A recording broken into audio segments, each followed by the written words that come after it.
Yeah.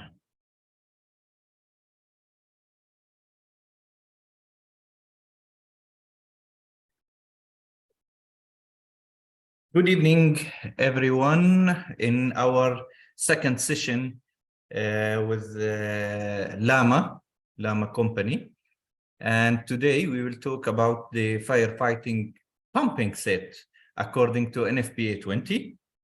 But we know this is like a wide topic. So this topic is specifically or will discuss the most frequent questions, let me say the most of the things which creates confusion for people inside once they are dealing with firefighting pumps during design or to select or during installation or testing commissioning. So actually, in Lamah, we are making every month, there is one popular topic we choose from your suggestions and from things which we believe there is some information that has to be spread between engineers. Now, for today, okay. Now, for today, the main points which we will cover are, just a second, not this file, yeah, this file.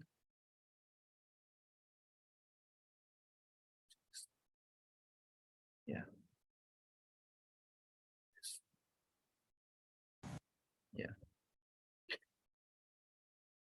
Yeah. We will actually answer these questions which is in front of us, like what are the main types of pumps which is usually used in firefighting and what's the differences between them, and we can how we can let me say differentiate between them, and what are the advantages and disadvantages for each one of them. Second, why packing seals are more common in firefighting pumps compared to the mechanical seals. What is the NFPA20? What do we mean by UL listed and FM approved? And there is a couple of main key points that are we have to know about it before reading the NFPA20, because NFPA20 each terms has like a specific meaning. Okay, it's like, hello?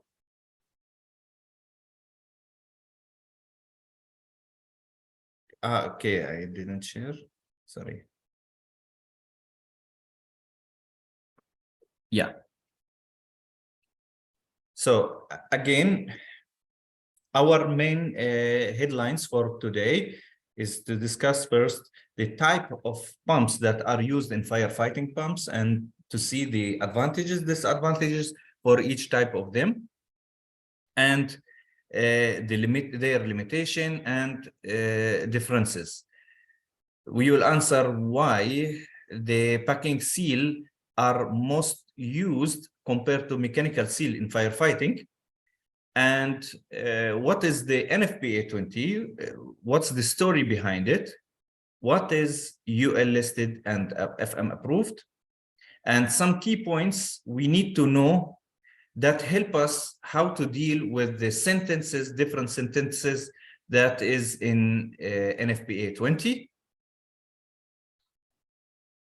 and what are the main mandatory components of any firefighting pumping set. I put in the all chicken. Okay. After that, we will go to how to select a firefighting pump according to NFPA20, and what's the difference between the NFPA20 compared to the regular way when we select normal pumps, and what are the accessories that we need with the firefighting pumps and how to size it, shall the drivers, any driver for the firefighting pump, shall it be UL and FM approved? What we need to know about the sensing lines. Is the jockey pump UL listed? And when and how we can make the rating for the diesel engine? And what are the main functions that we have to know about the firefighting pumps controller, and especially when it comes for the stopping and starting?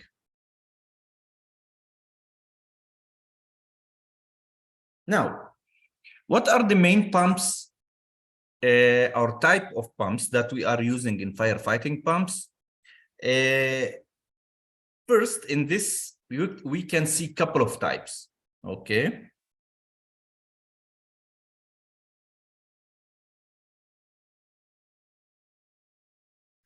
We have the vertical inline single stage. We have the in-suction pump, split casing pump.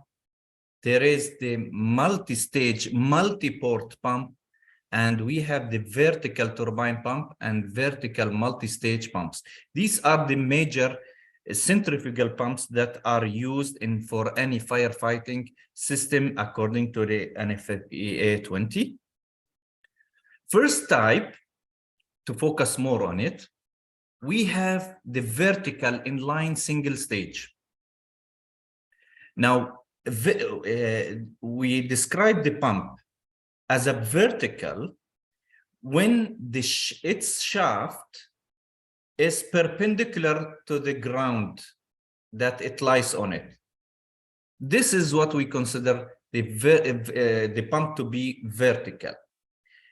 Inline, that means the inlets and outlet are in the same line. That means the degree between them is 180 degrees. And single stage, that means this pump achieves it work, complete job in one stage by using one impeller. This is what we mean single stage. So vertical inline single stage, this is how it looks. Now, this kind of pumps is used, maybe it's not, let me say, in the many Arabic countries, it's not that famous, okay? Usually people are avoiding this kind of pumps for firefighting. But if you look to the US market, you will find big percentage of their firefighting pumps are of this type of pumps. Why? This pump has some advantages. For example, this pump give us a space saving. We can save much of the space because of this shape of the pump, because the motor is in the vertical position. It doesn't take from the ground space. So this is one good advantage for this pump. And being the openings are in the center line, that also gives a good option because we don't need much difficulties for piping and fittings. And we know pumps like split casing pump, we cannot install the elbow directly to the pump on suction side. We cannot put the elbow directly on the suction side of the pump, except in some special cases. But usually we cannot do it unless we put a piece of pipe that has a length of 10 times the diameter. Then we can use the elbow. But this type of pumps, it's okay. No need for no need for this 10 times diameter pipe. You can put the elbow or the T directly on it. So this is good option. This kind of pumps, they can deliver rated flow rate, usually up to 1,500 or 1,500 GBM as a standard. And the pressure could be reached up to 165 PSI, which is almost 11 something bar. And this pump doesn't need to be realigned. We don't need to make realignment for this pump. In split casing and in suction pumps, long coupled, we need to make realignment every 6 to 1 year period. But this kind of pumps, it's already aligned and doesn't need that because the coupling is rigid. So these are like some of the good things for this pump. In suction pump, this is the second type of firefighting pumps. The in suction pump, when we say in suction,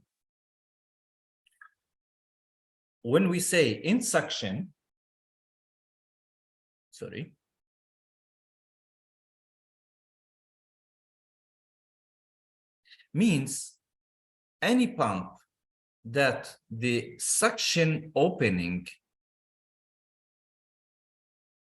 is in line with the shaft and the discharge is perpendicular on the suction direction, 90 degrees between the suction and discharge.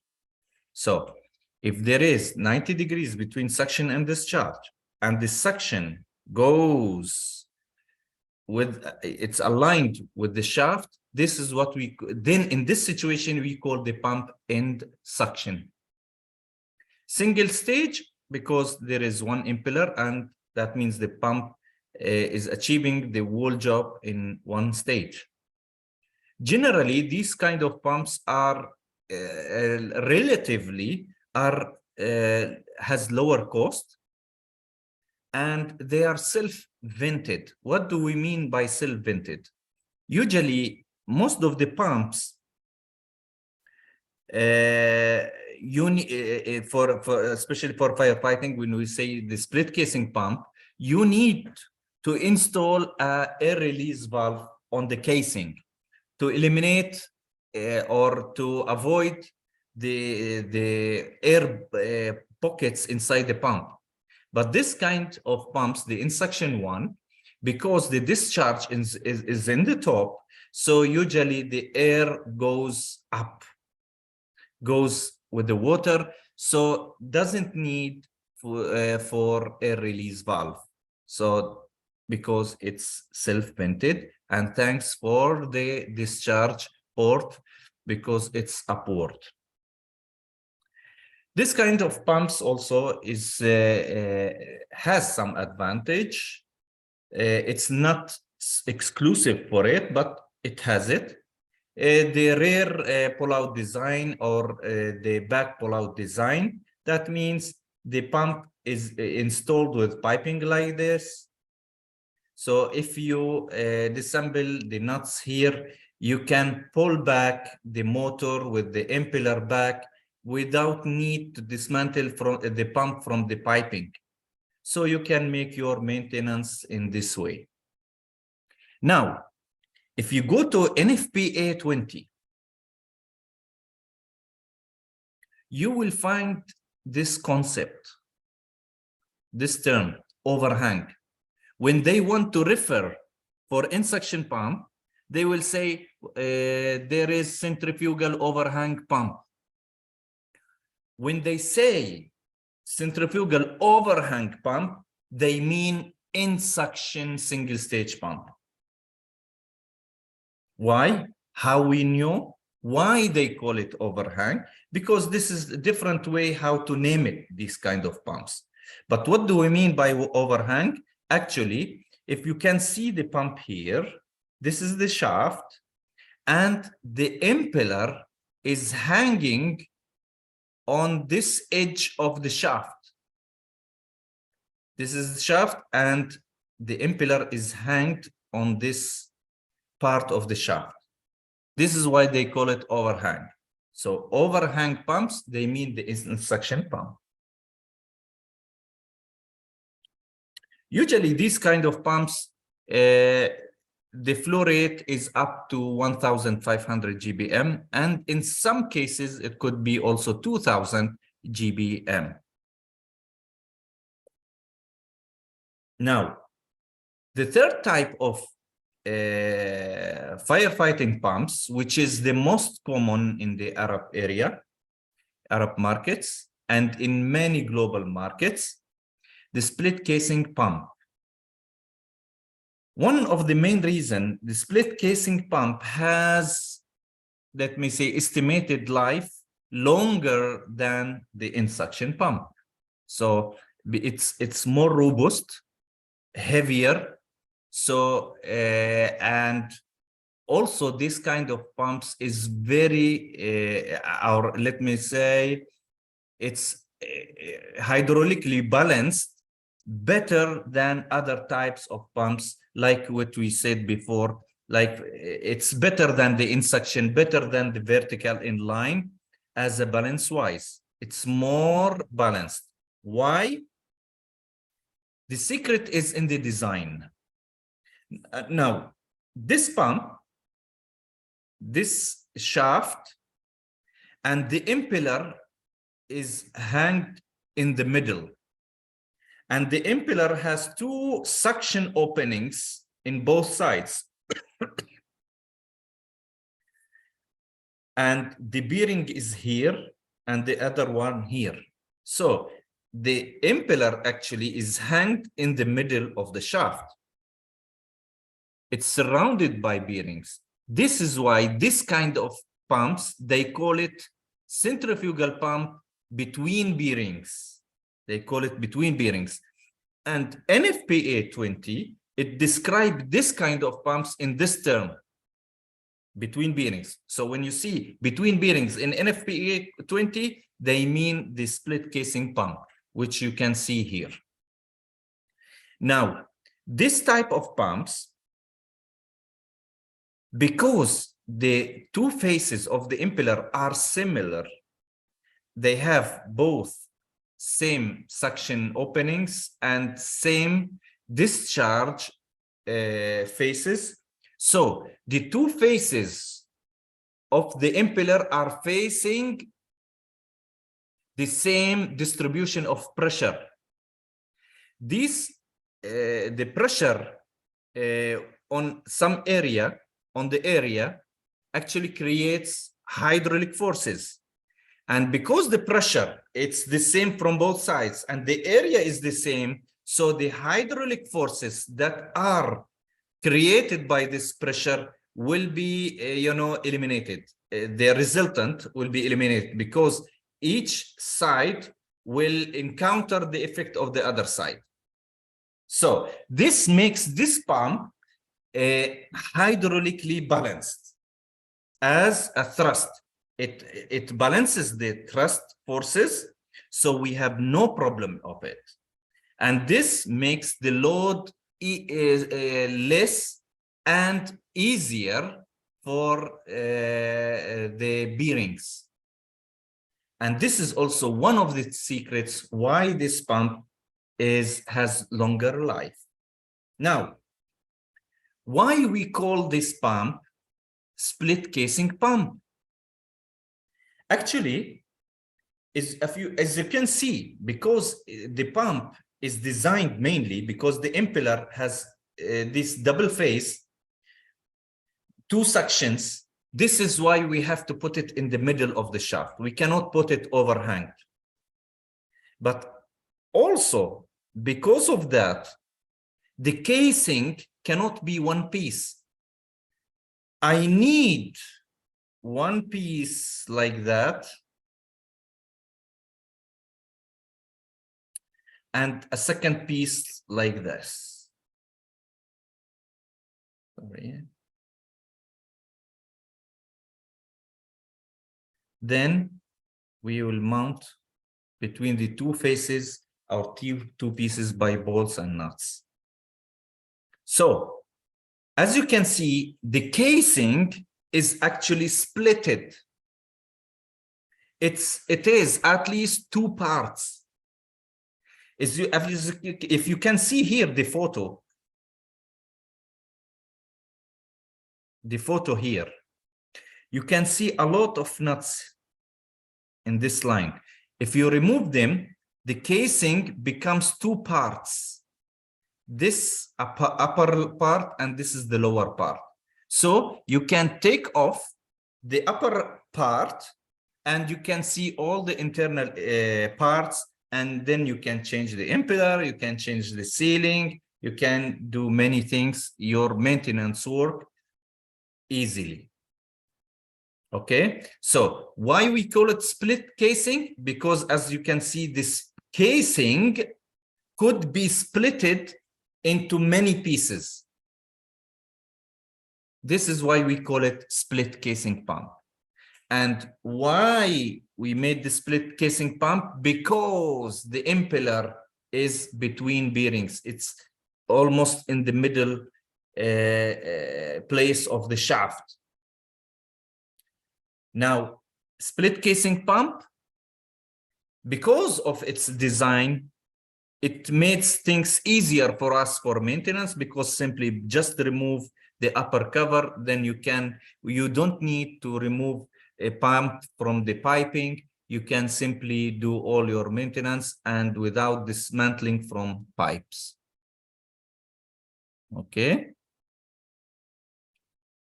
Now, the impeller, we said the impeller has two faces similar.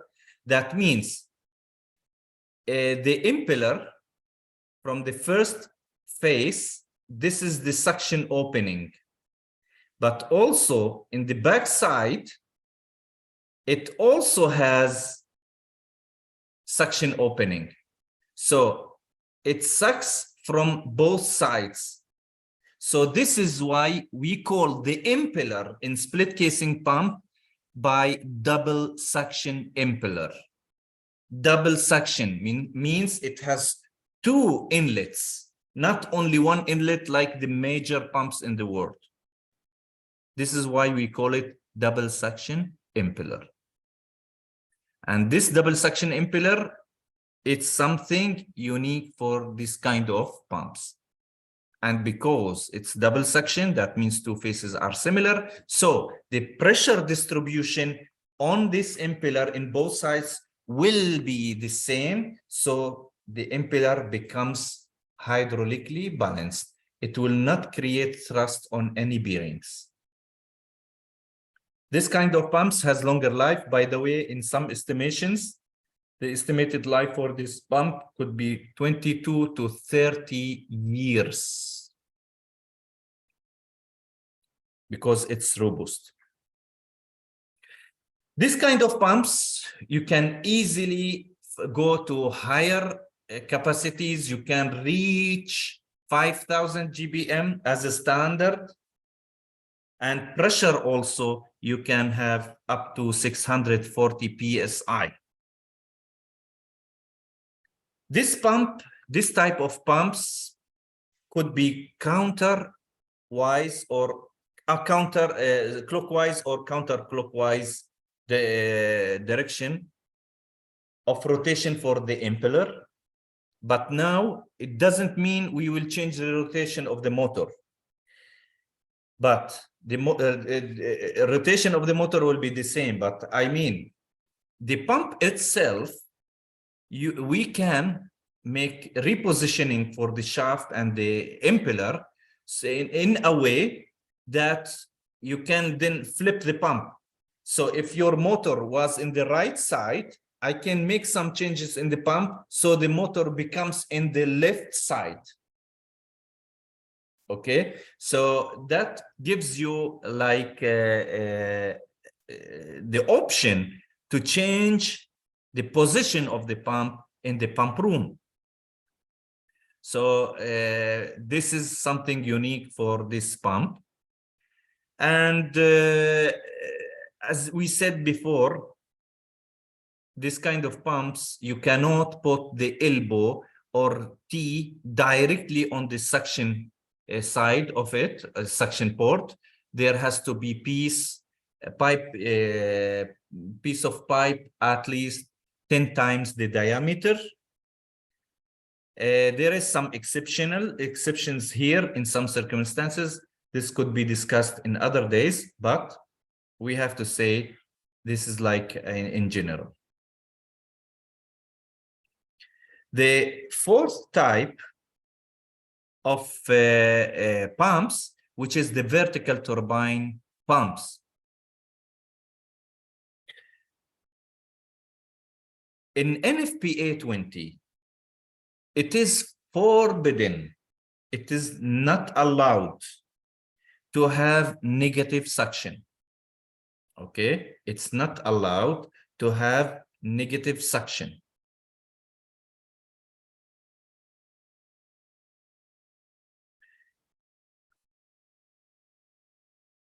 Which means always, if you have a tank like this, the pump has to be in this position. That means the water has to always be positive to the pump. You cannot put the pump upper side of the tank, on the top of the tank. You cannot. This is not allowable in NFPA20. Regardless your calculations of NPSH or whatever, if you prove there is no risk of cavitation, it's not allowed. But we know sometimes as a designers or contractors, you know, in some projects, maybe I have no space to put the pump next to the tank. Maybe I'm forced to put the pump on the top of the tank. In this situation, NFPA gives you an alternative that you can use the vertical turbine pump. The vertical turbine pump, as you can see here, it will be mounted on the top of the tank or reservoir. As you can see here, this side is inside the tank, and this is the upper or outside the tank, which means this is the discharge. This is the discharge. And this is the motor, but the suction will be from here.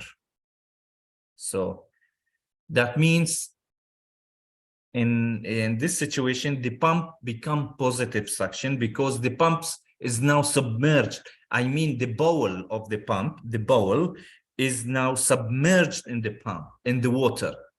So because it's submerged in the water, so it's like it becomes positive suction. Now, this kind of pumps, we can reach 5,000 GBM for this kind of pumps easily as a standard, 350 PSI. Usually it's made of ductile iron and the impellers are from bronze, and also it could be equipped with a bronze strainer. But also there is some varieties of material, because sometimes we can use these pumps mounted in some coast side, so we can pump seawater and use it to for firefighting. In this situation, we can find some pumps that are made of duplex stainless steel or super duplex stainless steel or nickel bronze aluminum alloy of nickel aluminum bronze. So because these kind of alloys are you know, withstanding to the salty or aggressive liquids or with high fluoride. The negative and positive suction, what's the difference? Now, if the pump level is higher than the water that we suck, this is what we call negative suction. But once the water is in the level or higher than the level of the pump, this is what we call positive suction. Okay? Now, there is pumps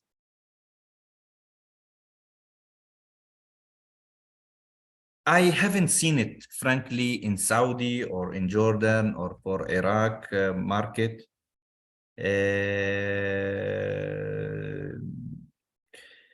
Now, just here a question, if we can extend on the minimum distance between the strainer and tank ground. May you expand on the minimum? Yes, we can. We can. Now, this kind of pumps, they call it multi-stage and multi-port pump. And by the way, I think it's added to the NFPA20 recently, maybe before 6 or 9 years, something like that. It's not like old thing. This pump is actually a creative solution for the projects like for high-rise buildings, or when I have different zones, many buildings in different areas, and I want to serve them by one firefighting set. In this situation, you can depend on this type of pumps easily. It can solve, let me say, gives you a very economic solution. How? This pump is multi-stage. That means there are many of impellers inside. It sucks the water from here, but it has 2 or 3 or 4 discharges. 2 or 3 or 4 port of discharge. Why? Because maybe in high-rise buildings, because I have a lot of floors, so I have different level of static pressure. So instead of using PRVs between the floors, and because I want to control the pressure, I don't want the lower floors have high pressure. In this situation, what you can do, the first port will be connected to the lower zone or the closest zone, or for the zones which needs lower pressure. And the second one for higher floors or zones that needs higher pressure, a third, fourth, and so on. Because the water, once it goes here, for example, here you have 5 stages, that means 5 impellers. So you can get certain level of pressure. After that, if you are pumping from this port, the water will be driven by 8 stages. That means higher level of pressure and so on. So if the port is more far from the suction, that means you are getting higher pressure. So within the same pump has many discharge outlets, so you can serve different zones or regions or different floors that has different demand of pressure. So this is actually, it makes good saving for you instead of using couple of pumps to serve different places. Now, the pump, which also is very common, which we know about, which is the vertical multi-stage pumps. Now, this pump, usually we see it as a jockey pump, mostly. In NFPA20, they prefer to call this pump, they call it pressure maintenance pump. Pressure maintenance pump. Why? Because the purpose of this pump, it's not to kill the fire. The purpose of the pump is to maintain the pressure in the system. So this is why NFPA call it pressure maintenance pump or Juki pump. So this, in some networks, if we have only just hoses, we can use this pump for hose reels. But once there is sprinkler system, we will use it as a Juki pump. So again, it's not the purpose of the pump. It's not the target for it to eliminate the fire or to seize the fire. No, it's just to maintain the pressure inside the network. Why usually we are for Juki pump? Why usually we are using vertical multi-stage? Why we cannot use horizontal multi-stage or horizontal or in suction? Why? Actually, technically, there is no restrictions about it. Technically, you can use any pumps as a Juki pump if it will give you the head of flow that you are looking for. Okay, there is no limitation. But why the vertical multi-stage becomes the famous here? Actually, because the firefighting set usually consists of 3 pumps. 2 of them are the main and the standby pumps, the big ones. So it's better for Juki pump, especially it has lower flow rate, to use a pump that will not take more space from us, because we already have given bigger space for the big pumps. So this pump will help us to, to save the space better. And because usually we need small flow compared to high head, so this will be more suitable.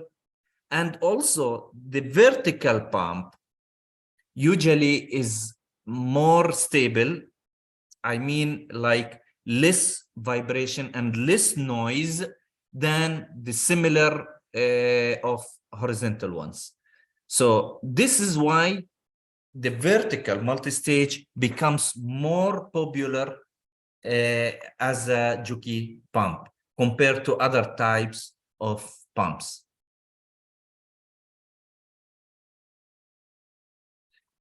Now, there is a frequent question about firefighting pumps.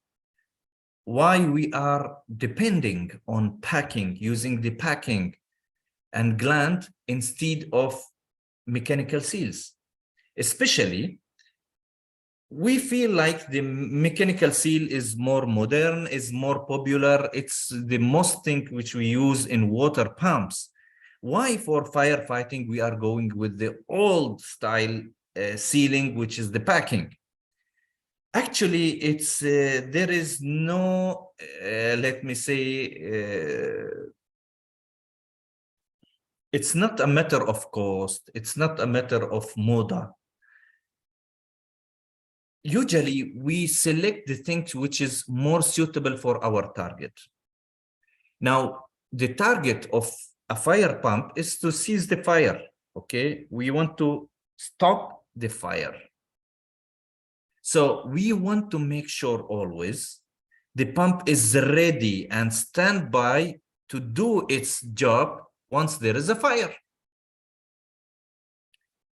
It's found that the packing, for this reason, or for in this particular philosophy, is more helpful than the mechanical seal. Yes, mechanical seal has advantages. The mechanical seal consumes less power than the packing, less effective on the shaft, eliminates the leak 100%. The packing, it will not eliminate the leak 100%. It will keep it up to certain limit. It minimizes it, but it's not eliminating it. It minimizes it up to 50 to 80 drops per minute. But the packing, or let me say the mechanical seal, If there is a problem, it will be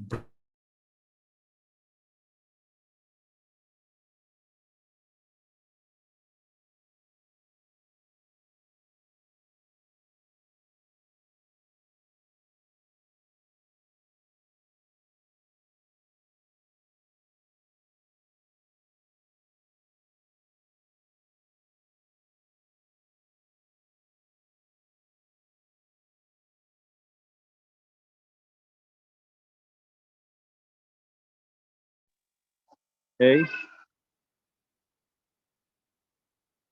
do you hear me, engineer?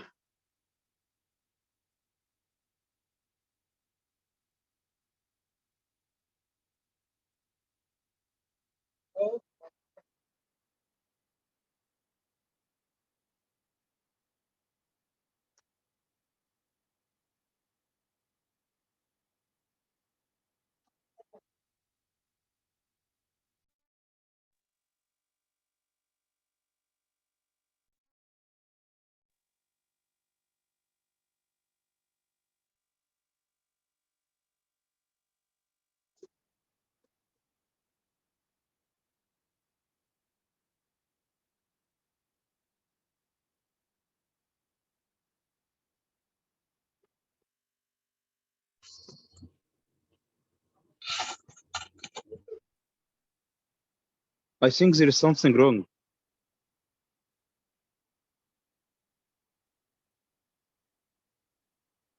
Engineer, you are no longer on the screen. There is something wrong. I don't know why I have become a host. sorry. I think there was some technical issue here, but it's solved.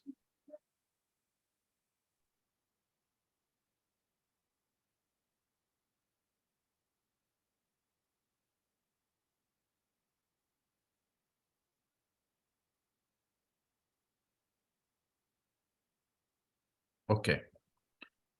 So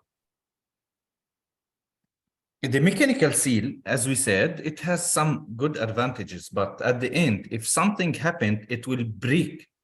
It will be break directly. And once it's broken, it has to be replaced. But if this happened and there is a fire and we have no time to change the mechanical seal, especially it will changing mechanical seal will take longer time and it needs to stop the pump and to change. But the packing doesn't have this issue because the packing usually it's not something to be broken. Yes, it will be maybe roped, corroded, but it will not be broken. And once this happens and some loose, you can just tighten the nuts on the gland so it will return back as it is. So the packing will not put us in a risk to stop the pump during firefighting. So this is one of the main reasons why we are looking for the packing. Besides, the mechanical seal, if we didn't use the pump for a certain time, these two ceramic faces could be stuck together like adhesive between them. So once the pump will start up, they could be broken. If there is some contamination, some impurities in the water comes inside the pump and went to the pump, like sand, some welding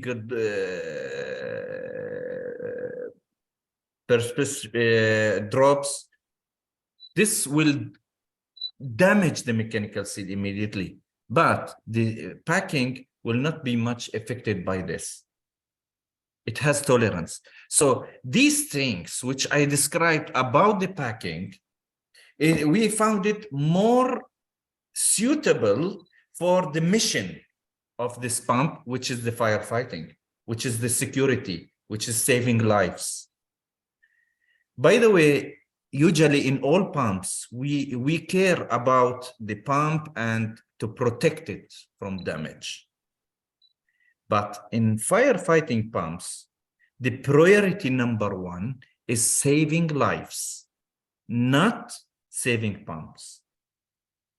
Okay, so behind this philosophy, this is how we think always about the pumps. This is why also many protections are not available with firefighting. For example, just to give you an example, in water pumps, we use the float switch, for example, as a dry run, right? Because if there is no water or water is in low level, we will let the pump to stop operating to protect the pump. In firefighting, this is not allowed. If I put the float switch and connect it to the control panel, it will just give me alarm that the water level is low, but it will not stop the pump. Because maybe there is some small amount of water that could be enough to kill or control the small fire. So we will not stop, stop the pump from operation because of dry run. This will not happen.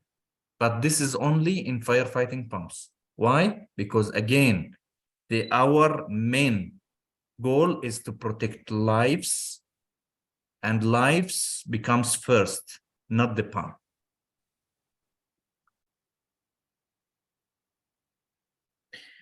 Now, NFPA, UL, and FM approved. NFPA, it's actually the National Fire Protection Association, the US one, okay? American National Fire Protection Association. So this, like, I think it was established end of 1800 or beginning of 1900. It's very old establishment. And it started like a committee of some expert, then it becomes official committee, and they started to put some rules, some specification for some equipments which can be used with the firefighting. And from that time, it started to be developed, more developed. They started to include many things, and every 2 to 3 years, they are updating their codes.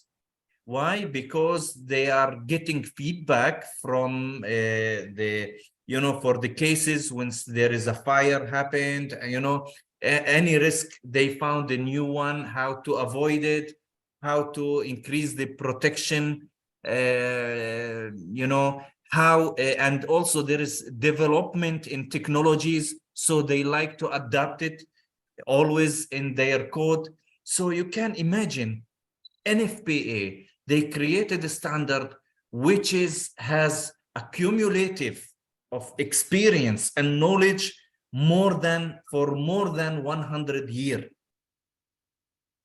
So it's like those people in 100 years, they were thinking of all possibilities, of all things that could create a risk of fire, and how to control it and how to avoid the mistakes, So this is why many countries, when they put their code of firefighting, they were depending as a main reference on NFPA.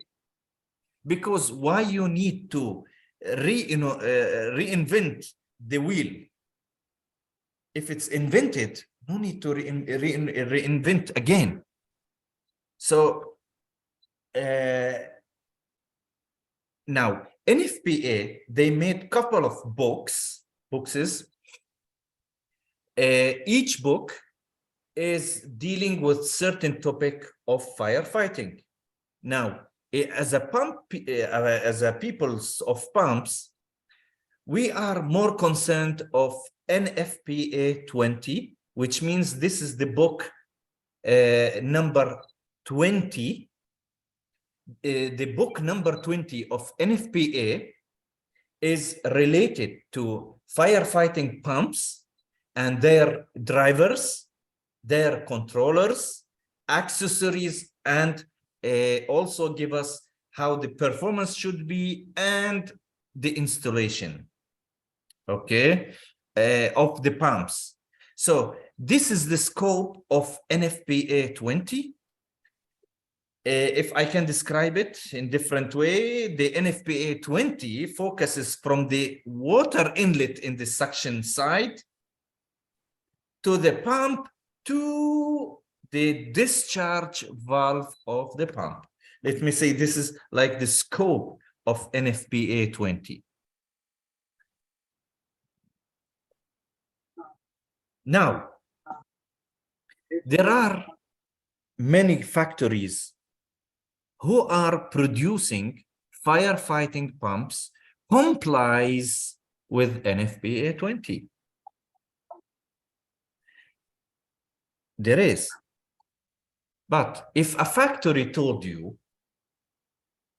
Mr. Engineer, we have pumps that are complying with NFPA20. Yeah, but who is a witness on that? Who can support you in your claim? So maybe we need a third party who can tell us, who can examine your pumps and tell us if this pump is really complying with NFPA20 or not, if this pump is complying with safety or whatever. For this situation, we need a third party. The most famous and most important third party is the UL, which is the underwriters laboratories.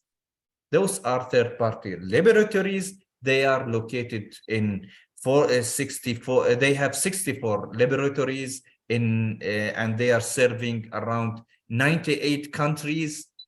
They are evaluating not just the pumps, but they are evaluating and testing more than 19,000 types of products. If you see your charger, for example, you can see the UL logo there. So it's not just only for pumps, but they are third party. Their main concern is the safety. They actually also, they have their standards for safety. So these laboratories, they will examine the pumps which are used, for example, for firefighting.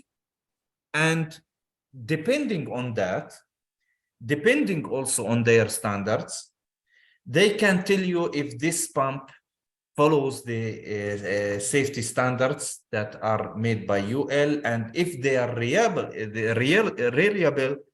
to deal with the firefighting application.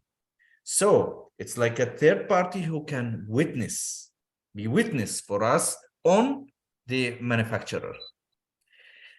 Now, once we say UL listed, because the products that are, let me say, approved by UL, the UL, they will announce this and put the model and the manufacturer name in their recognized list.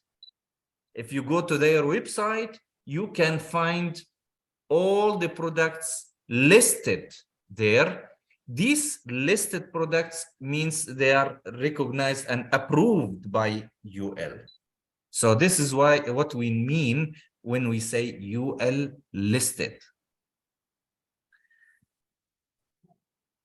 FM approved.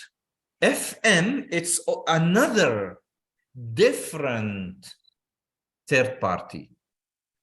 FM, factory mutual, it's actually independent unit.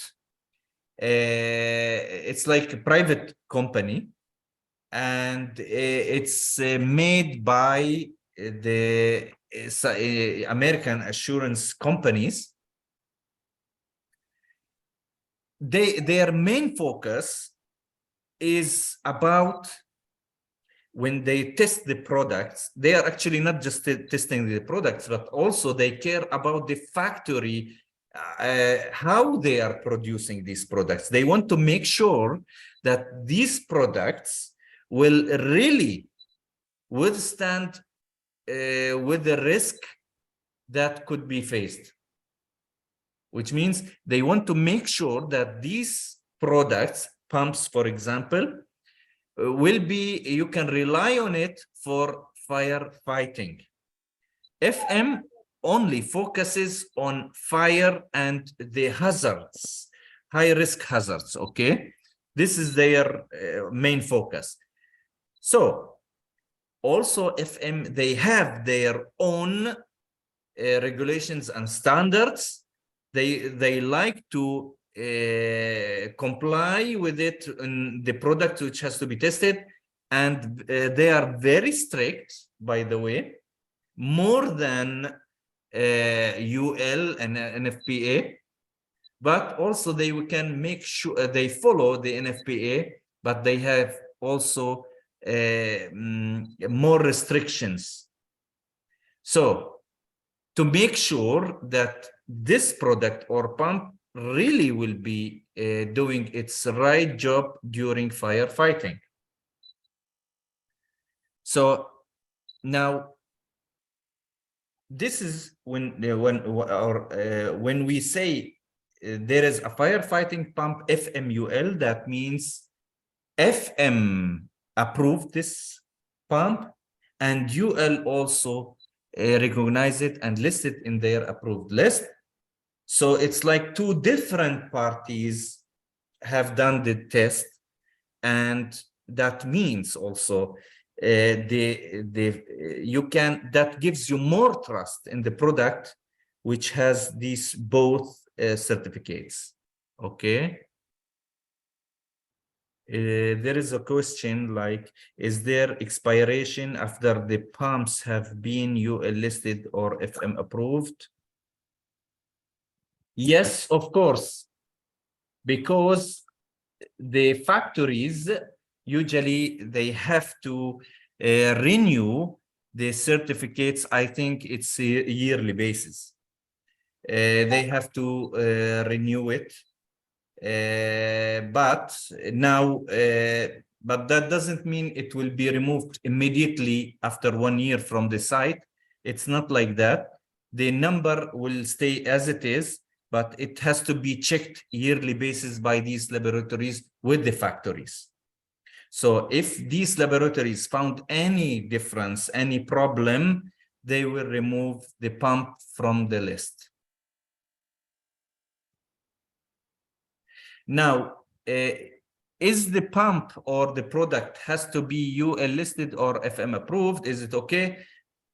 Now, yes, the pump can be UL listed only.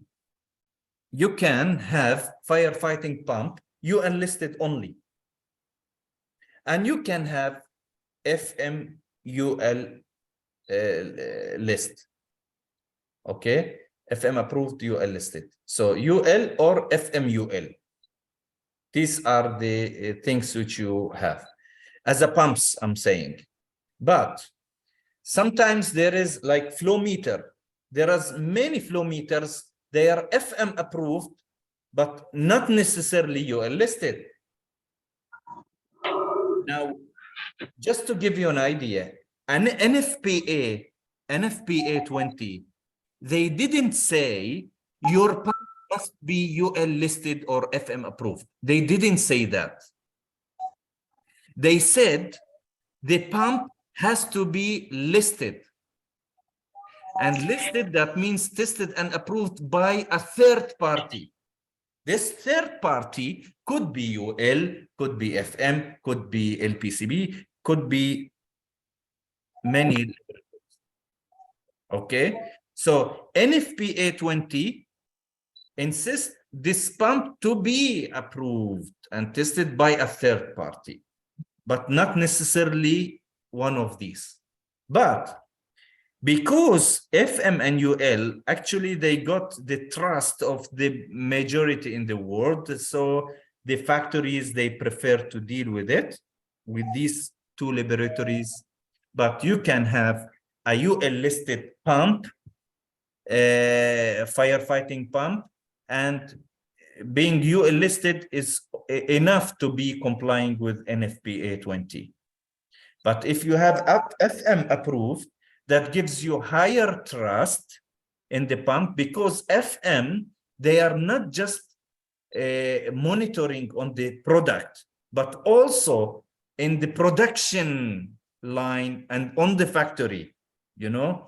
So they have more strict conditions for that. Now, these certificates, we will talk about I will come to it once I will talk about the components, which has to be UL or FM or both, as a driver or as a controller or as a pump. I will talk about it.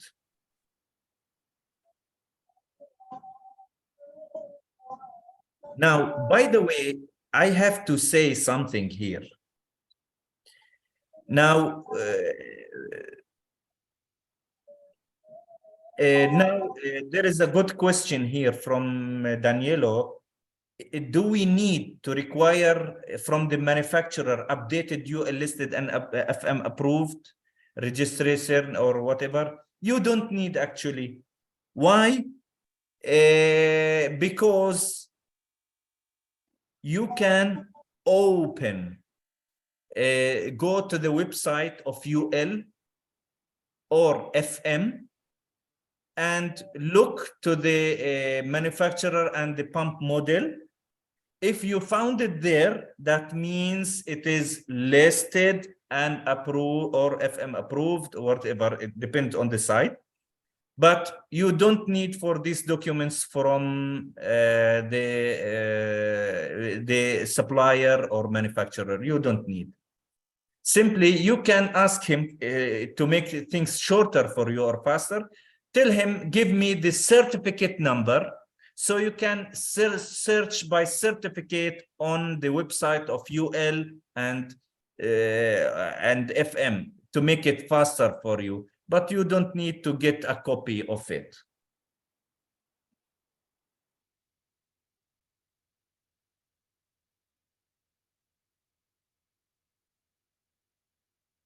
Now, there is something I want to also to say.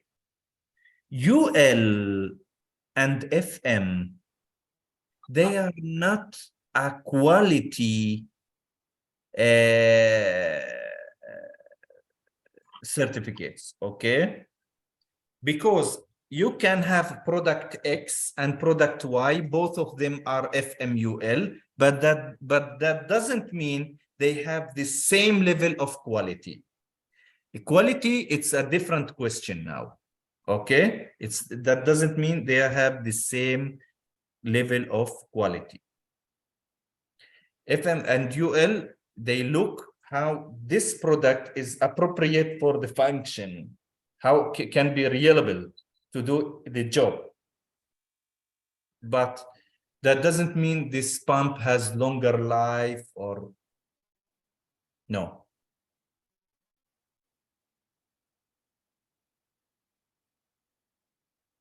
Now, there is some keywords which we need to understand the meaning if we want to read the NFPA20 code. Once you find the word listed, this word in NFPA, that doesn't mean UL listed. Listed means by third-party laboratory.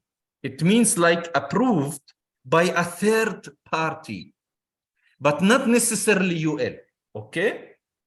It could be UL, it could be FM, it could be others. But this is what the word listed means. And if you saw the word approved, this approved doesn't mean FM approved. Approved means in NFPA20, approved means by AHJ or the authority in your local place. It's like the civil defense in Saudi or in Jordan. The civil defense is the local authority. right?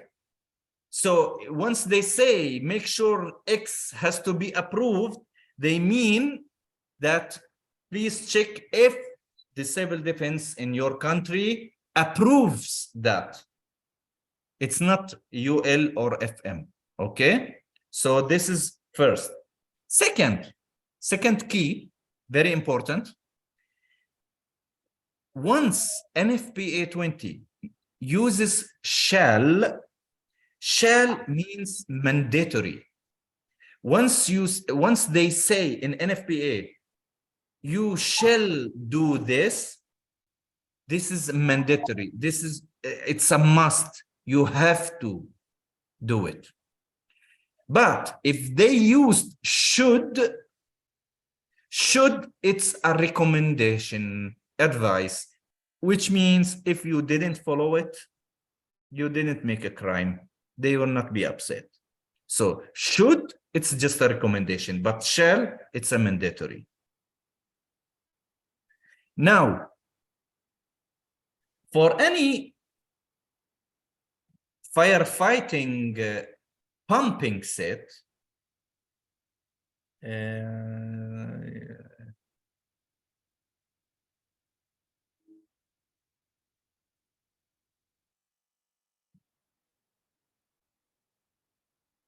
yeah. Now, for any firefighting set, in front of you, you can see any firefighting set has three major things.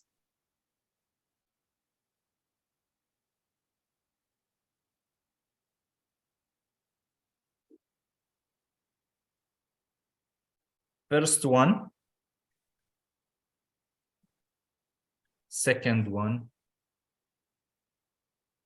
and third one.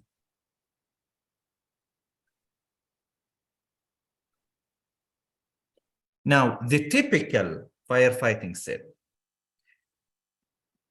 First part, number one, we have the electrical main pump. This pump, which is the main, is driven by an electrical motor. This is the main, which means once there is a fire, this pump will handle the job. Now, this electrical pump with motor, it has to have a controller, separate controller, and casing relief valve, and air release valve if it's air release valve for split casing pump. If your pump is in suction, you don't need for air release valve, and two pressure gauges for the suction and discharge. But be careful, NFPA said that all these components must come from the same pump supplier. The controller is manufactured by others, because who manufactured the controller is not the same manufacturer of the pump. It's not the same as a motor, okay? It's okay this. But once you want to supply them to your project, it's a must and mandatory by NFPA that these components has to come from the pump supplier side. Why? Because they want to make sure that the selection of the motor and the coupling was suitable for the pump, and the controller is suitable for the motor, and the casing relief valve, air release valve, and gauges. So they don't want any risk comes from the wrong mismatch or a wrong match or wrong selection between these components. So to avoid this risk, they want you to bring it from the same supplier. Number two, It's the secondary or standby pump, which is the pump that is driven by a diesel engine or maybe gas turbine. This pump, the diesel engine driven pump, has to have from the same pump supplier a controller, flexible connection. This is for the exhaust. The battery with racks, and the fuel tank, and the air release valve if the pump is split casing pump, and pressure gauges. Now, what about the casing relief valve? The casing relief valve shall not be used with a pump with a diesel engine if the diesel engine is cooled by a heat exchanger. Why? Because in discharge sides of the pump, there is a small branch that goes to cool the heat exchanger. So no need for casing relief valve for diesel engine driven pumps. Okay?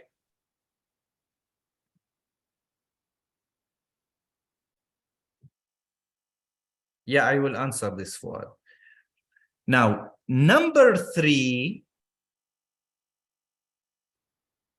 it's the Juki pump and its controller. Now, Juki pump, you can bring it from any manufacturer, not necessarily the same pump manufacturer. I mean, you can bring the whole set from one pump supplier, but the Juki pump could be from different one.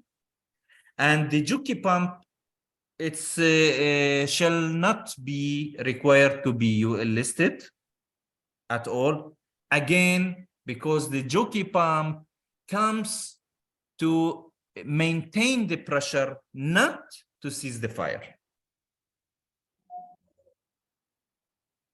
Now, as you can see, each pump must have its own controller.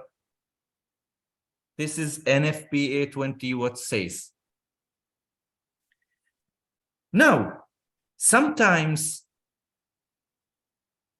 some people, they don't like to have a diesel engine in the pumping room.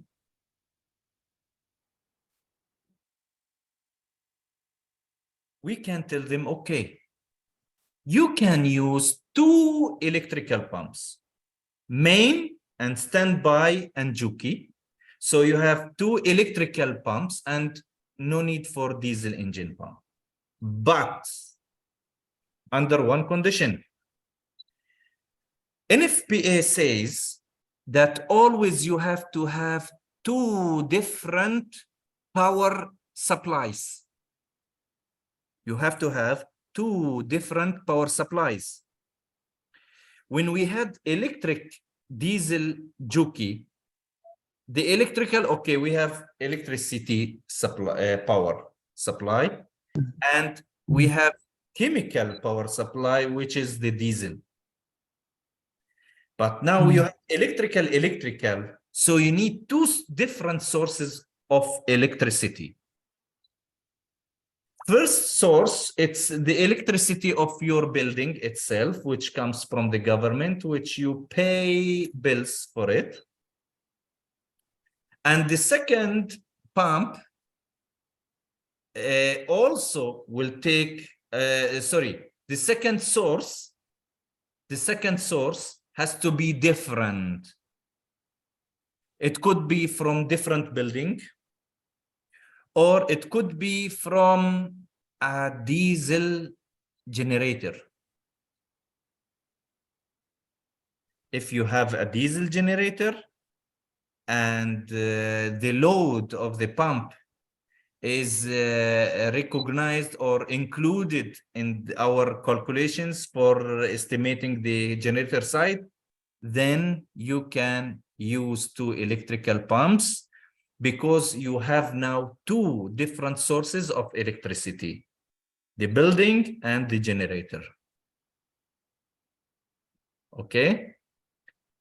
But also you have to know, each electrical pump, if you have 2 electrical pumps, each pump has its own controller. You cannot have controller for 2 pumps. Each pump has its own controller, and each controller has to be, has to have the chance or the option to be connected to the 2 electrical sources. We said you have 2 electricity sources. So each controller has to have the chance to take the electricity for both sources. This is conditional. This is mandatory by NFPA. Now, in places where there is no electricity, or there is electricity but we can depend on it,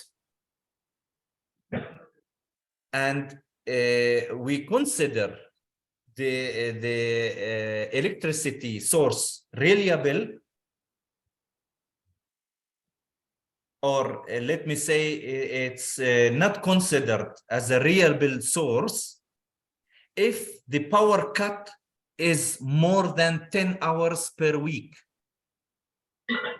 If the power cut could happen in your place more than 10 hours per week, in this situation, we consider the electricity is not reliable. We cannot depend on it. So in such cases, you can use 2 diesel engine pumps with a jockey. So your set will be diesel pump, jockey. Diesel pumps. But you have to be careful here. If you are having 2 diesel engine pumps, each pump has its own controller. Each pump has its own fuel tank. You cannot bring one fuel tank for both. Each pump is always in firefighting, each pump has to be independent. This is not my opinion, gentlemen. This is from NFPA. Okay. In diesel engine, just to give you an idea, in diesel engine, you don't need different sources for electricity, because once you have electrical diesel jockey set, you already have electricity for the electrical pump. If there is electricity failure, then the diesel pump has the chance to work, because it has a diesel engine and it doesn't depend on electricity. By the way, the controller of the diesel engine, it's just for to start up the pump, to organize the performance, and mainly to recharge the batteries.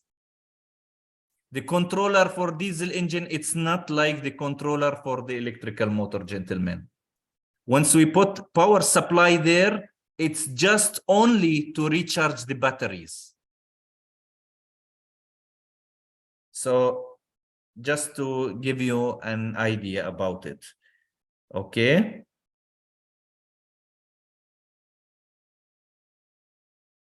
The jockey pump doesn't require 2 electrical sources. NFPA, they are saying it's not mandatory for the jockey pump to have 2 electrical sources. one electrical source is enough. But if you want, you can. But it's not required. But you can have it. The Juki pump, why again? Because Juki pump, it's not coming for killing the fire. It's just only to maintain the pressure. It's just like a helper, you know. It's not. We will not depend on it for fire fighting.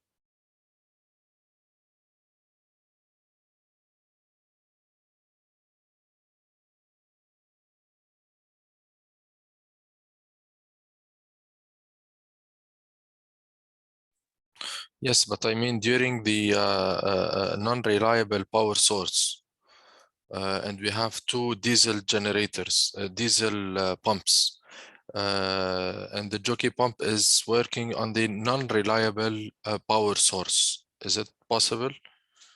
Yeah, it is possible, because if it's not reliable, but there is some hours the pump will work. You have electricity, right? So actually, to maintain the pressure, losing the pressure, if there is no firefighting, to lose the pressure, it's something takes longer time than a week. The Juki pump maybe can stay more than 1 month without working. If there is, if it works frequently, that means you have some source of leakage. You have to find it. And also, imagine if the pressure goes little down and the pump, there is no electricity and Juki pump didn't work. Nothing will happen. But once the pressure goes more down, the main pump will fix the pressure for you. So, Juki pump, it's like enhancement. It's not something critical, okay?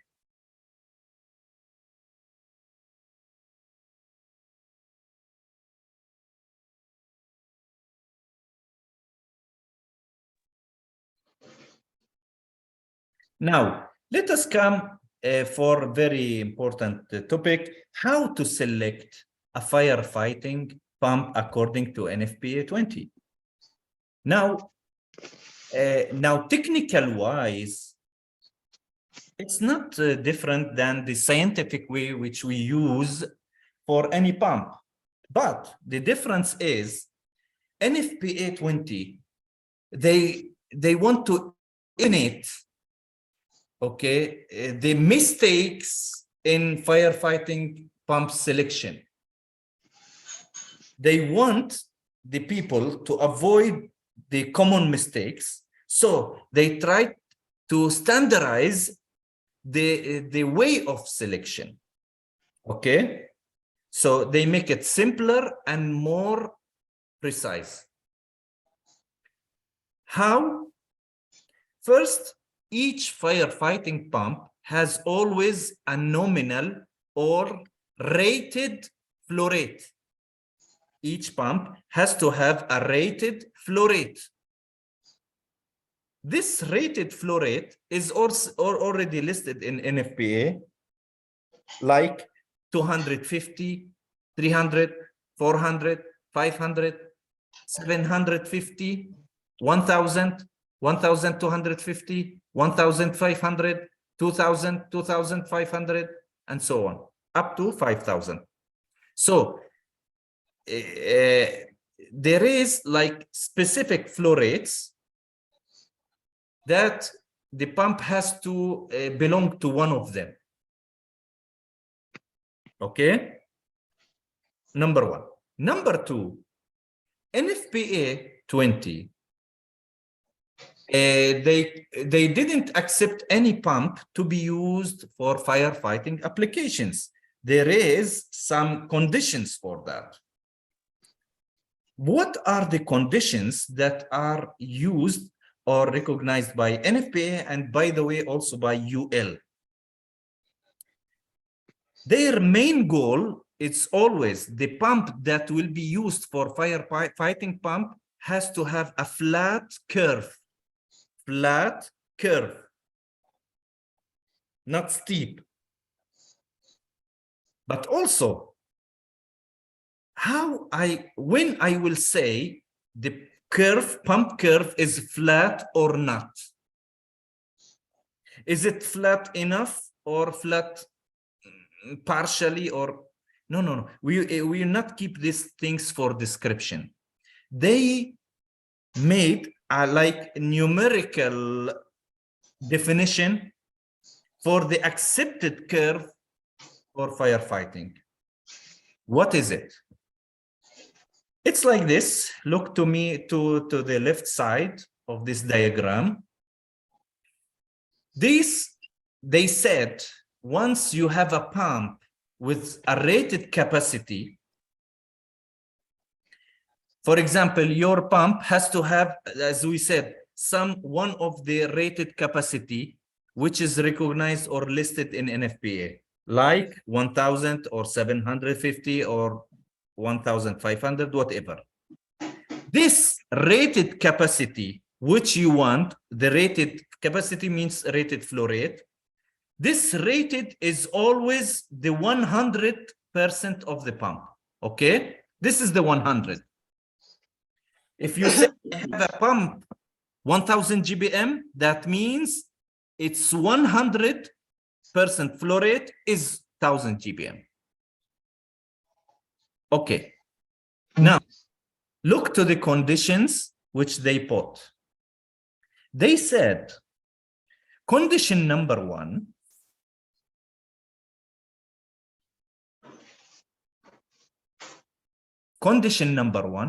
they said, look, put the head at 0 flow, which is the shut-off head or churn pressure or closed valve pressure, or the pressure at 0 flow, put it here, and divide it by the head at 100,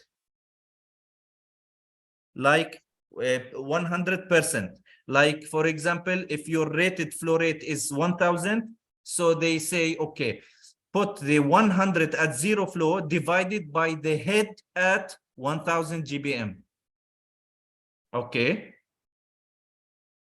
They said,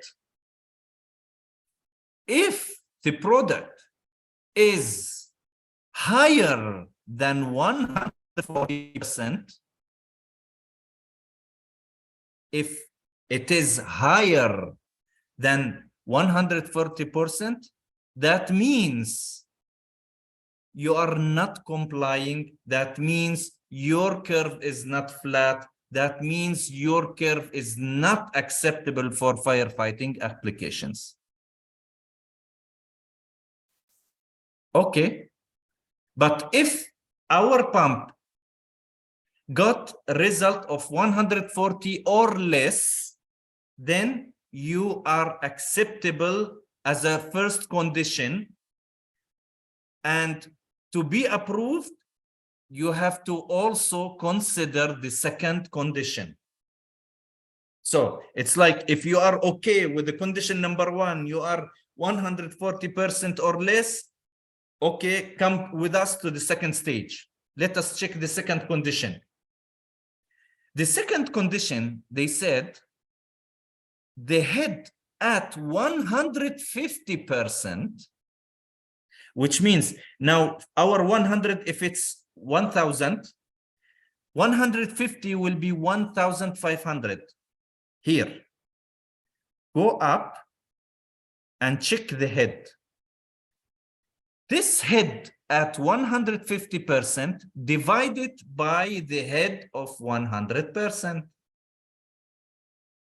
They said this has to be 65 or more to be accepted.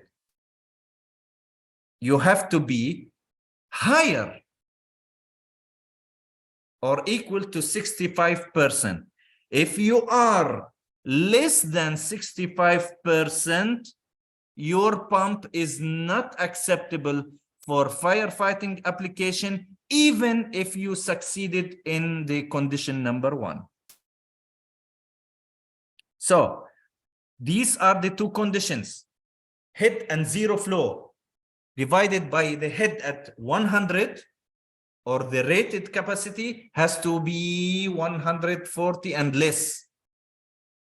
The second condition, the head at 150% divided by the head at 100% has to be 65% or higher. If you achieve these two conditions, your pump is considered as suitable for firefighting applications.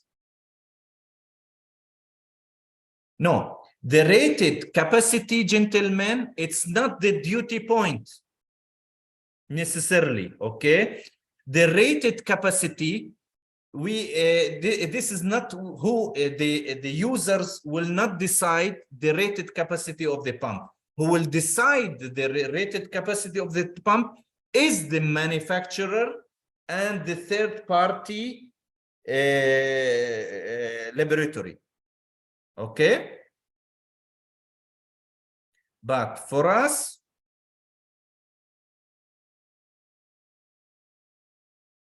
the two conditions from NFPA20, it's already mentioned there in NFPA20.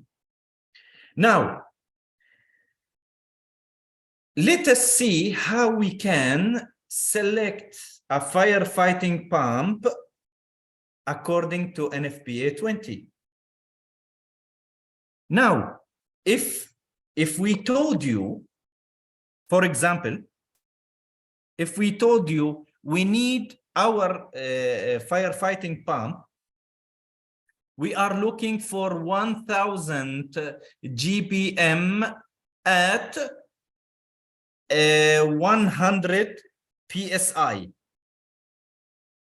Simply, what you will do, you will choose one of your suppliers, go to the catalogs. Always, you will find the rated flow rate mentioned on the curves. Like you see here, this manufacturer, he mentioned 1000 GBM. That means this pump is rated for at 1000 GBM.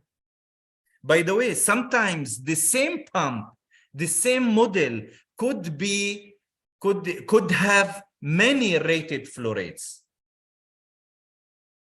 Now, so you need 1000 GBM at 100 PSI. It's okay, fantastic. I found here a pump that provides 1000 GBM as a rated. So I will take this catalog. As you can see here, 1000 GBM, and there is like dotted line. Sometimes some manufacturers, they don't put the dotted line, they put like a red triangle. Okay, now 1000 GBM, I will go, where's the 100 PSI? Here. Okay, the intersect here. So I found it. I found it on the curve. So I will say, I need this pump that has this model, and this pump has to have an impeller with 10 inches diameter. Okay, this is how I selected the firefighting pump. It's easy. You want 1000 GBM? Okay, I will look to the 1000 GBM pump and look if it can achieve the pressure. If yes, it's okay. Then I will choose which diameter will pump use. And this is how we selected the firefighting pump. Now, there is a question, very important question. If you are a designer and you are making calculations like we do, and we have like many zones, and we found that, for example, the worst case scenario, the flow rate will be 110 1100 GBM. 1100 GBM. And you found that the highest pressure that you could need is 75 PSI. Now, 1100 GBM or 1100 GBM, it's not a typical rated capacity. I mean, if you go to catalogs, you will find 750, you will find 1000, and you will find like 750 GBM, then 1000, and then 1250. But there is no 1100 GBM. What shall I do? NFPA, they said, you always, as a maximum, if this duty point represent the worst case scenario and the maximum, then you are not necessarily stick with the 100. You have up to 150%.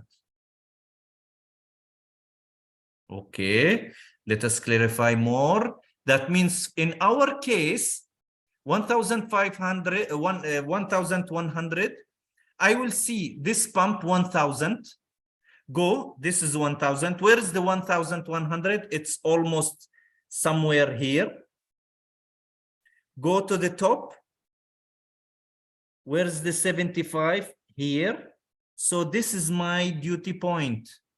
So what I will say, okay, for 1,100 GBN, 75 PSI, I will take the same model, but I will use the impeller with that has a size 8.8 inches.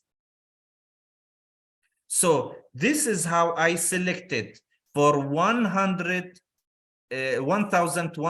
GBM at 75 PSI. I used, look, the duty point, your duty point is what? 1,100 GBM, right? But the pump which I have selected has a rated capacity of 1,000. Okay. Another question. If I told you, please, we want a pump 1,400 GBM, that was my duty point, 1,400 GBM at 75 PSI. Can I use this pump, the same pump? The answer is yes. How I know?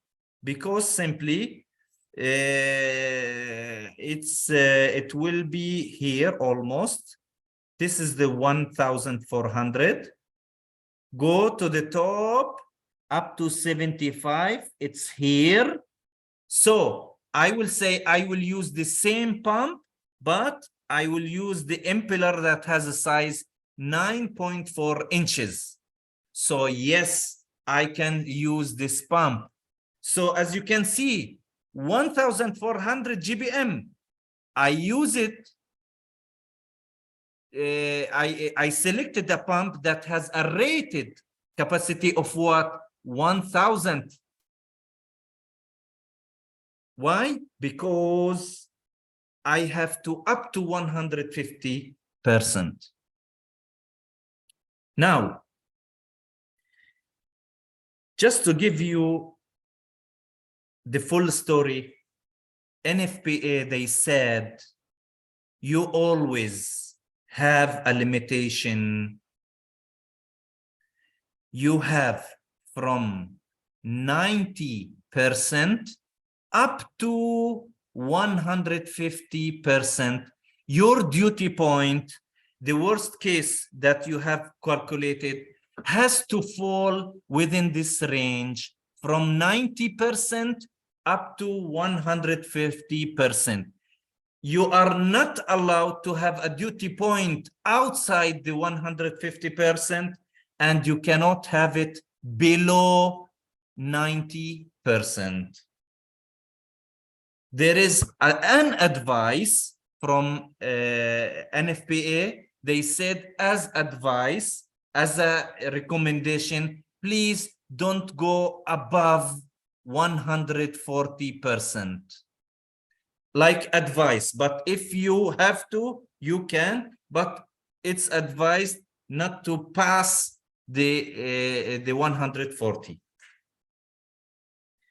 To describe it in different way, let us take an example.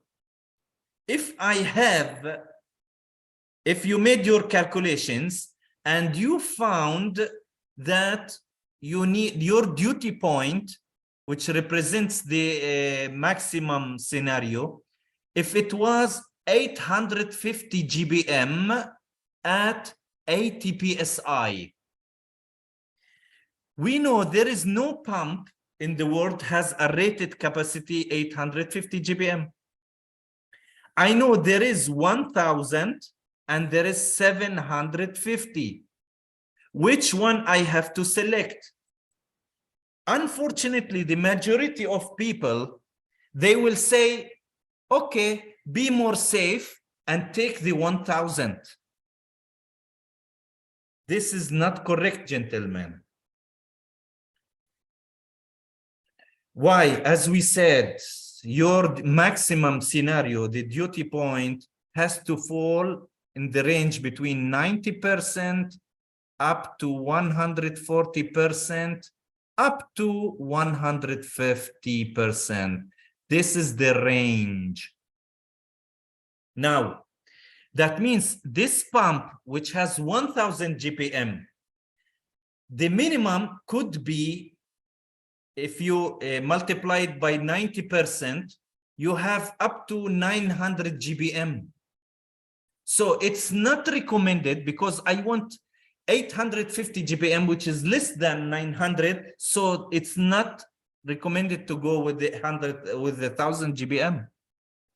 But for the 750 GBM, as you can see, the 850 comes in the range here between 100 and 150. So this pump is more suitable. This is the pump which you have to select. Now, maybe some people will wonder why you didn't choose the 1000. It can give you more flow.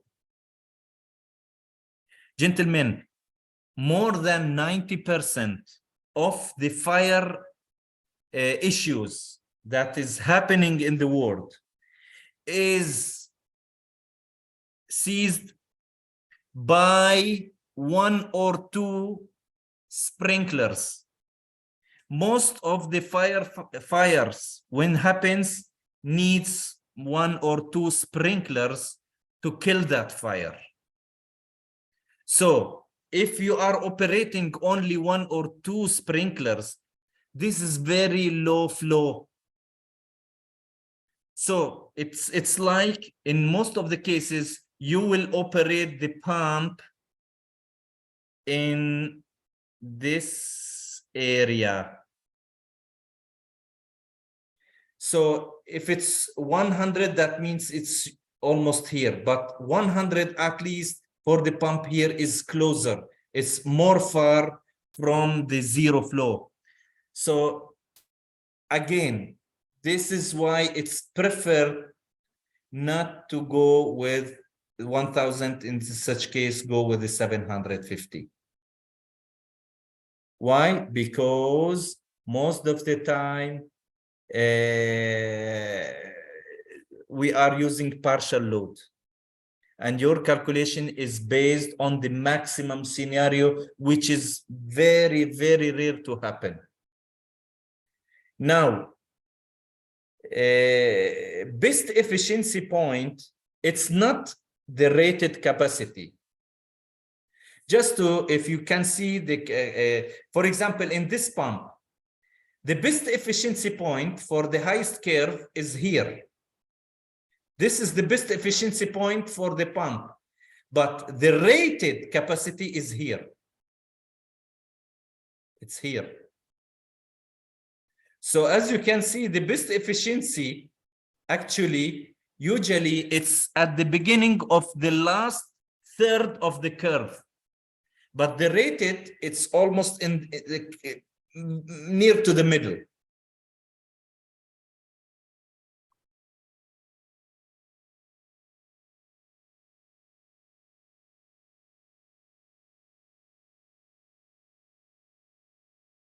Now, accessories. The accessories that we meant here, it's the accessories which could come with a pump. Some of them are mandatory, some of them are conditional, and some of them, or I mean, some of them are mandatory and some always, and some of them are conditional. Now, we have the air release valve. I will come for each one of them in details. Flow meter, pressure gauge, casing relief valves. We have the pressure relief valve, waste cone, and we have the reducers, the eccentric and concentric reducers. Now, how to size? This table is in the NFPA20. This table can show you the minimum size for your lines, suction and discharge lines, and their fittings. It's very simple. Depending on the rating, the rated capacity of your pump, not the duty point, regardless. For example, if you have chosen a pump that has 1000 GBM as a rated capacity, then, okay, this is the 1000, go here. Look, suction. Your suction line has to be at least 8 inches, regardless the port size of the pump. Because maybe the port size of the pump will be 6 inches. Regardless, follow this table. If the pump, this suction port is 6 inches, that doesn't mean the line suction line necessarily to be 6 inches. I will look to the table. This table shows me the minimum. So this table says it has to be 8 inches. That means the gate valve on the section size also will be 8 inches. What about discharge? 6 inches. That means the check valve, the discharge valve will be 6 inches. Now, the relief valve here, they mean the main pressure relief valve. This is not the casing relief valve, okay? We will talk about it. They said the line that feeds the pressure relief valve has to be 4 inches, and the line that is the discharge of the relief valve has to be at least 8 inches. The meter device, the flow meter, has to be 6 inches. That means the test line has to be at least 6 inches, and the valves at the test line has to be at least 6 inches. If you are using hose valves, then you have to have 4 hose valves. Each one of them has 2.5 inches as a size. And the hose header supply size has to be 6 inches. So this table actually gives you very clear guidance for the sizes of the fittings and the suction and discharge lines of the pumps. This map can show you the location of the fittings. For example, let us look to the pump here. The air release valve for split casing pump will be mounted on the top point of the casing. The gauges, there is one gauge at suction side and one gauge on the discharge side. After that, there is the casing relief valve, and there is this reducer, the concentric reducer on the discharge side. Then the check valve comes. Then you can take a branch for the test line. After that, you have the discharge valve. Okay. Now, if you have main relief valve, the main relief valve will be mounted, will take a branch from this side before check valve and the pump. This is for the main relief valve. Now for sensing line, which is the line that takes water to the pressure transducer at the controller, this line has to come from the area between the check valve and the discharge valve. Okay. Now, for the gauges, we have suction and discharge gauges. As per NFPA, the size of these gauges has to be at least 3.5 inches as a size. And the pressure rating has to be twice the pressure of the pump. And by the way, the gauge at the suction, or let me say, the gauge at discharge, the scale starts from 0, but this the gauge of the suction starts from minus 20 psi.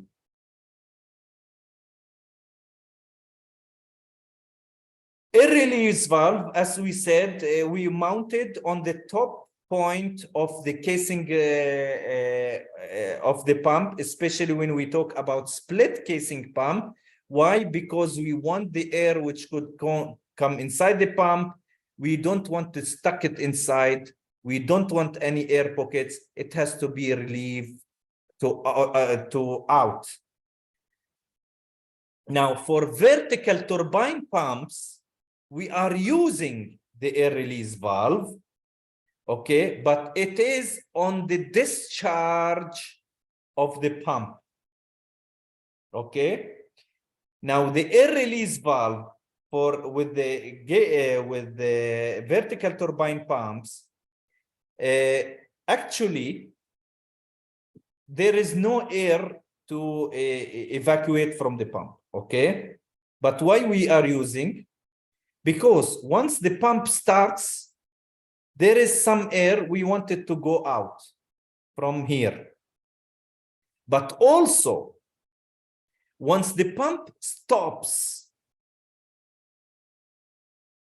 once you stop the pump, the check valve here, the check valve will close, so the water will remain here. But the water here will go back to the tank. So what will happen? We will create a vacuum here.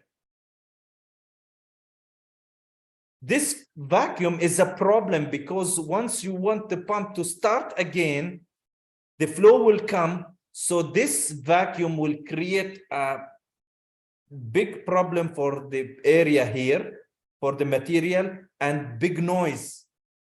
To avoid this, this air release valve is double acting, which means when the pump starts, it will allow the air to go outside, but once the pump stops, it allows the air to come and fill this area. So there will be no vacuum. So this is the main difference between air release valve in split case and the vertical turbine. Sometimes we are using, instead of this double acting air release valve, we are putting this discharge line, and we put here a check valve, but it goes in the opposite direction, and these two elbows. So once the pump stops working, if the vacuum happens, this check valve will open and will allow the air to go inside here. So in this way, we have no vacuum. And by the way, the gauges, they are not necessary to be listed. According to NFPA, they are not necessary to be listed, which means the gauges could be normal one, but it has to have come from the same pump supplier, but not necessarily to be UL listed or FM approved. But the air release valve has to be listed, which means you can find it UL and FM. Casing relief valve has to be listed, shall be listed. So you can find it UL and FM. Now, casing relief valve is mounted on the discharge side, immediately on the discharge side of the pump. And some pumps, they have already in the casing itself an opening where you can mount the casing.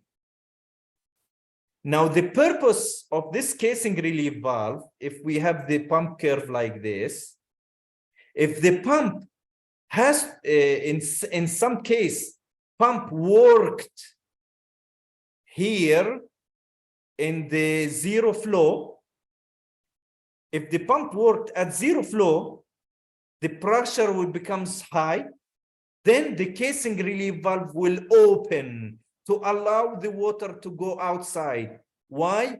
Because if we didn't open this, the pump will heat up quickly and will be damaged.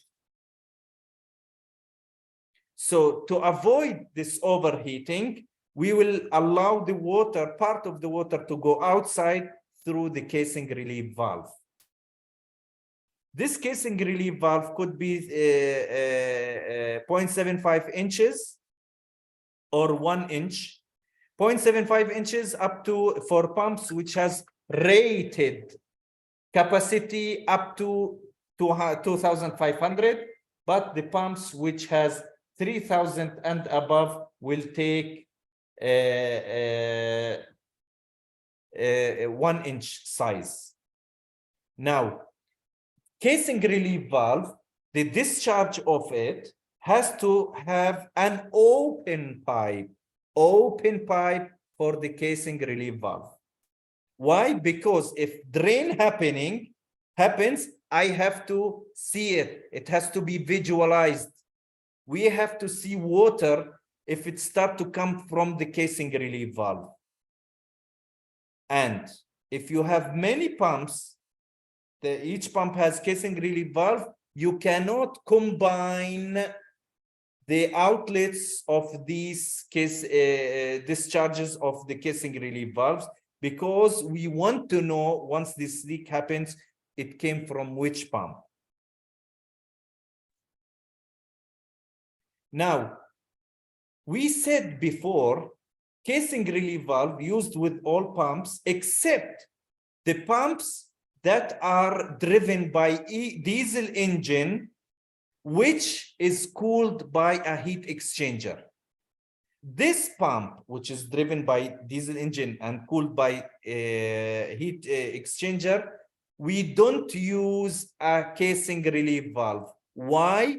Because these pumps actually, for heat exchanger process, for heat exchanger to work properly, we need to take a branch from the outlet of the pump and to have raw water for cooling, that it's going for the heat exchanger. And after that, this water will go in a pipe to the outside. So actually, the pump will not be heated, will not be heated because of clogging in the pipe or something like that. Even if you close the valve, the pump will not circulate the water inside itself. There is a chance for the water to go outside by going to the heat exchanger. So no need for casing relief valve. And this line of the heat exchanger, by the way, has to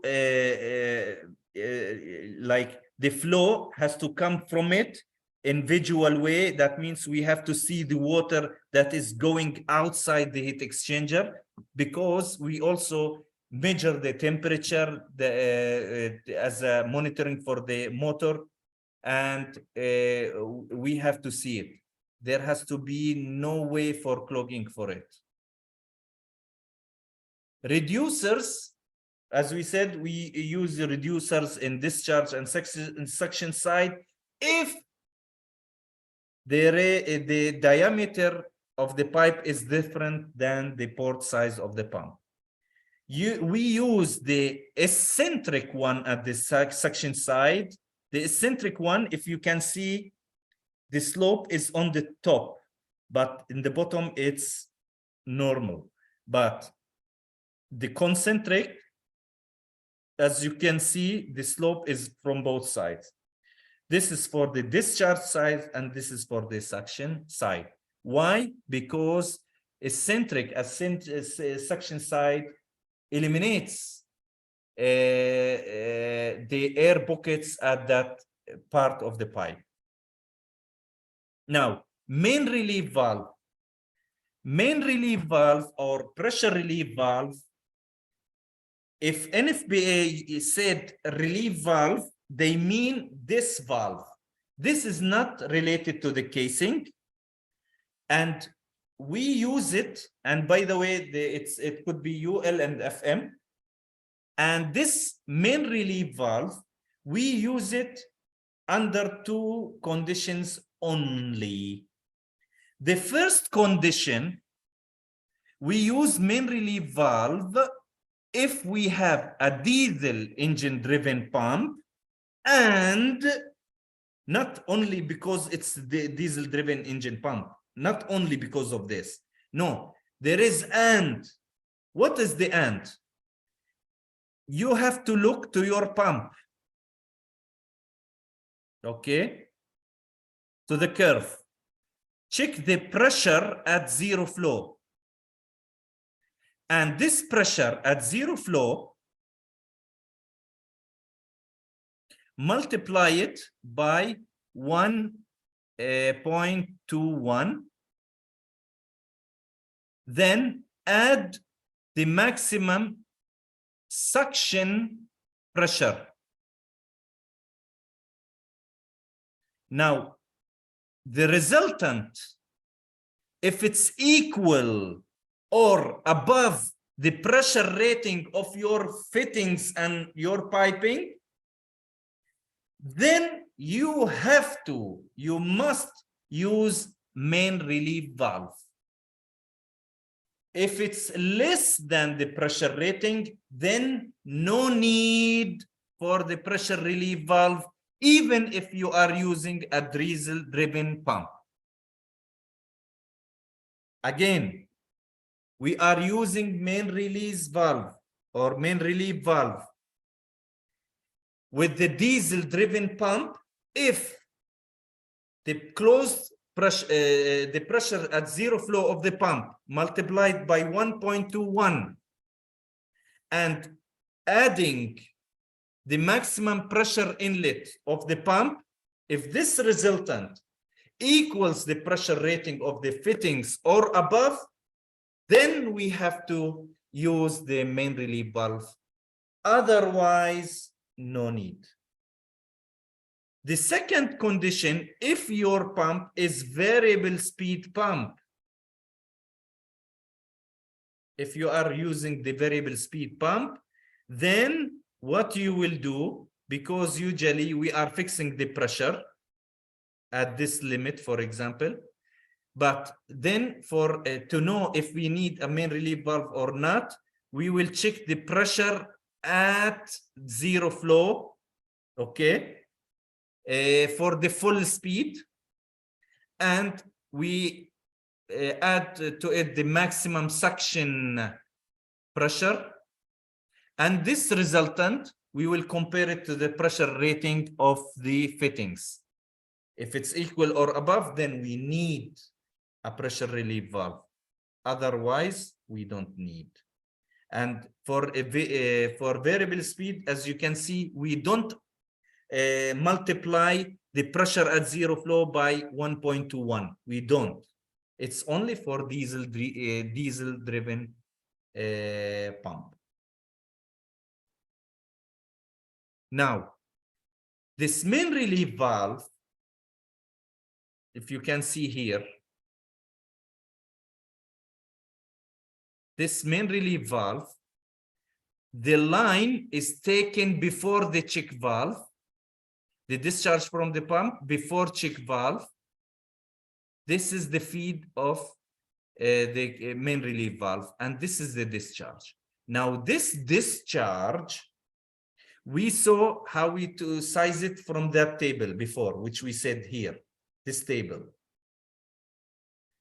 But this table shows always the minimum size, okay? Now, this pipe, if it's open, okay, because usually it's closed, there is no water, but once it's open, this water, once it goes, it has to be visualized. I have to see the water if it started to drain. But if I don't want that, and I want this line to go to a tank, so I will not see the water. In this case, if you want to discharge to a tank, in this case, then you have to use a waste cone here. Waste cone looks like a reducer, but it has at least two glasses. So why? Because if there is a flow, I should be, as an operator, able to see if there is a water or not by looking to the glasses. So this is the situation when I need a waste cone.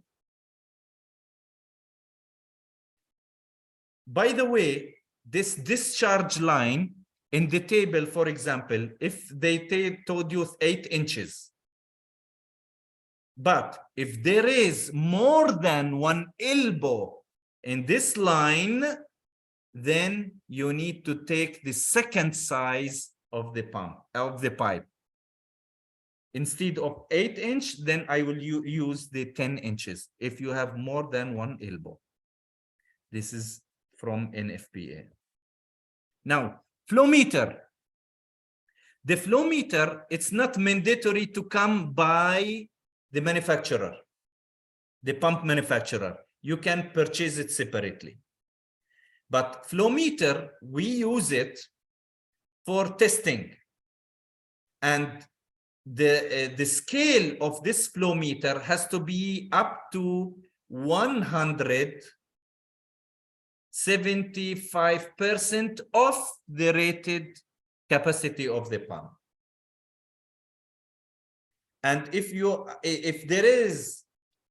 want to operate the pump, 2 pumps together, you have this scenario, which is rare.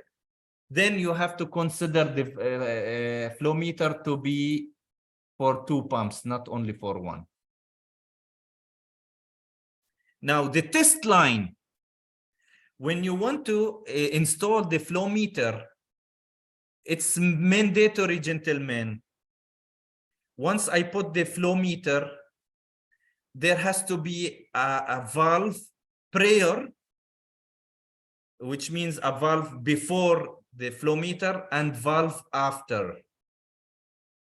Now, there has to be a minimum distance between the prior one and the flow meter.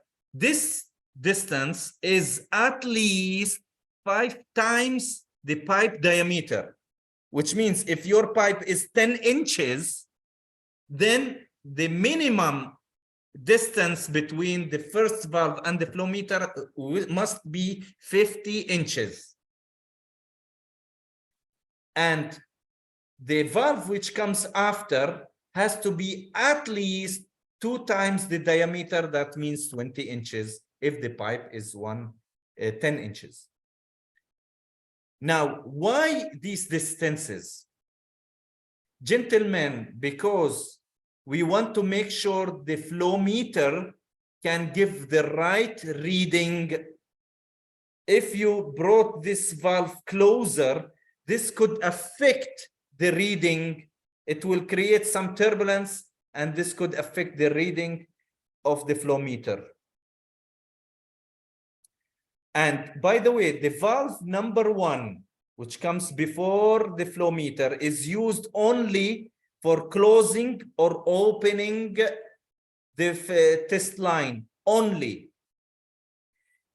The valve which we use for testing for partial openings, it's the second one, which comes after the flow meter. If you are using hose header with these hose valves, then make sure there is 2 valves. One, there is a control valve before butterfly indicating, and there is also another one for the drain. Now, is the driver has to be ULFM? Gentlemen, the electric motor has to be UL listed for fire applications. What about the FM? There is no FM for electric motors. FM, they don't test electric motors. So there is no FM approved motor, electric motor. There is only UL. But for diesel engine, there is UL and there is FM. Sensing line. Gentlemen, the sensing line, it's a line that starts from the area between the check valve and the discharge valve, not before. Between these 2 valves, the check valve and discharge valve. We will take a branch going directly to the pressure switch or transmitter, which is found on the controller. This pipe has to have a size of ½ inch, and it should be copper pipe or brass or stainless steel 304 or 316. Okay, but it cannot be galvanized pipe or black steel pipe. Black steel, galvanized, they're not allowed for sensing lines. Also, in this strip between start to the pressure switch, there is no isolation valve. You cannot put a ball valve or gate valve in this area. It's not allowed. Okay. Now the pipes, again, sensing lines could be brass, could be copper, could be stainless steel only. Now, if there is some pulsation of pressure in the line, then you can use, in the sensing line, you can put 2 check valves, but both of them are opposite, which means one of them has this direction and the second one like this, for example. But these 6 check valves, the tongue inside will be drilled a small hole, orifice of 2 millimeters.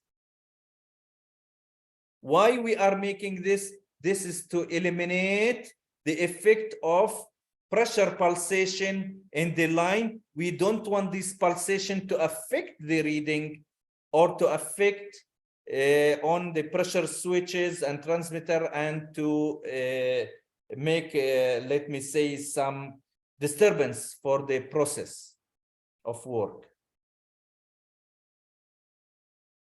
Now, jockey pump. Jockey pump, it's clear mentioned in NFPA that the pump shall not be required to be listed. So this is why we can bring any pump.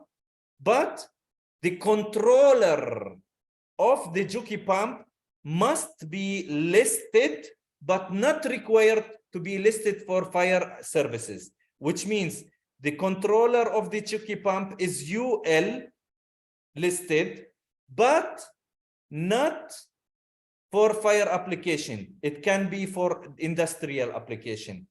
But the main controller for the electrical and diesel pump, they are UL listed for fire applications. That's the difference. Now, if I have diesel engine and this diesel engine has to be derated, how could I know?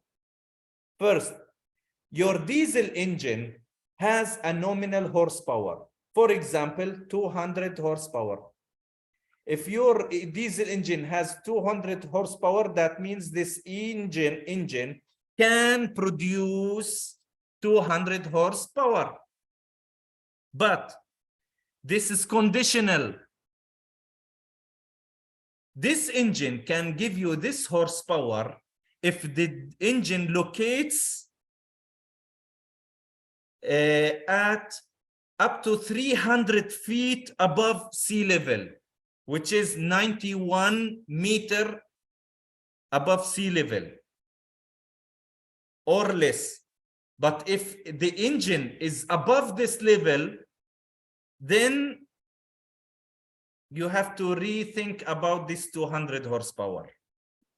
Also, this 200 horsepower is if the motor works in under ambient temperature 25 Celsius.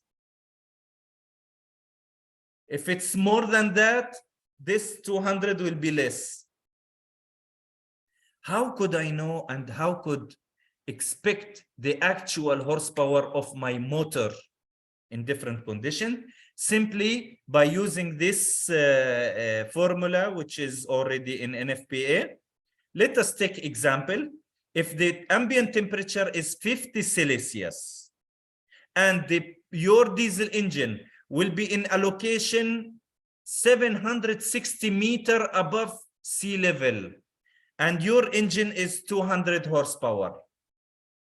What I will do, how can I know the exact horsepower of the pump?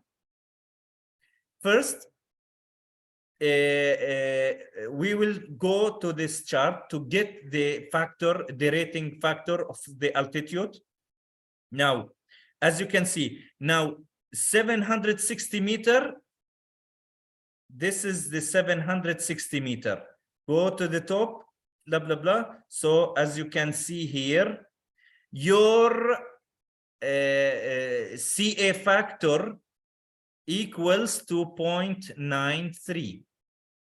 Okay, the temperature is 50 Celsius. Where's the 50 Celsius? Here, top, lab, okay. So we can say your CT factor, temperature factor, equals to 0.956. Now, to calculate, simply use this equation, which is the corrected engine horsepower will be 0.93 plus 0.956 minus 1. This resultant here multiplied by 200 horsepower of the motor, and you will get 177.2 horsepower. This is the actual power which you will get from your 200 horsepower engine. Now, I have to check that this 177 horsepower is enough to cover the whole pump curve. If it's not enough, then you have to find a bigger motor. Okay, so this is the story of the rating.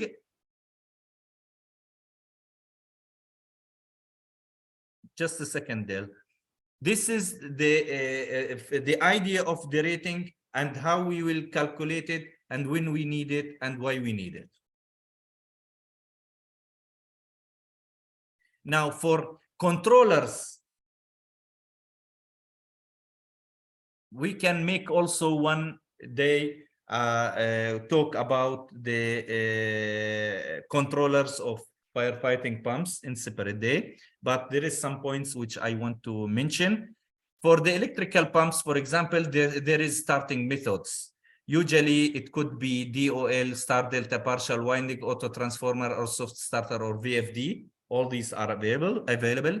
Now, the controller, when the controller starts the pump, there is the automatic way. If there is a pressure drop in the network, this will, if we reach the startup pressure setting of the pump, the controller will start the pump automatically. Or if you have scheduled test, that means sometimes in the controller, we can put, like, for example, every Monday at 10 o'clock morning, make test. So the controller in that date, that time, will create a fake pressure drop here to check if the pump will start or not. So it's like scheduled test, or sometimes by deluge valve as an external device. These are automatic way. The manual way, it's you can press this green button, for example, in this panel, so you can operate the pump, or you can press this button, which is for testing. It's like to, it's if you press it, you will manually make the test of the pump, or some external device. If you have, you can start the pump. And there is the third way, which is the emergency. By this, you can see there is some arm here. If you pull it, the pump will start DOL. I mean, if your starting method was start delta or soft starter or auto, whatever, once you pull that arm, the pump will start DOL. If you have facing some problem in the controller, maybe just pull that arm and the pump will work. This is about starting, but how the pump will stop? Now, the pump should be stopped manually. I mean, even if it starts automatic, you should shut it down manually once you make sure that the fire is killed, your fire is ceased. Then you will go shut down the pump manually. But automatically, can we do it? This is conditional. To stop the pump automatically, you need to know if your local authority, the civil defense in your country, allows you to do that or not. Because NFPA said they keep this under the authority of the civil defense.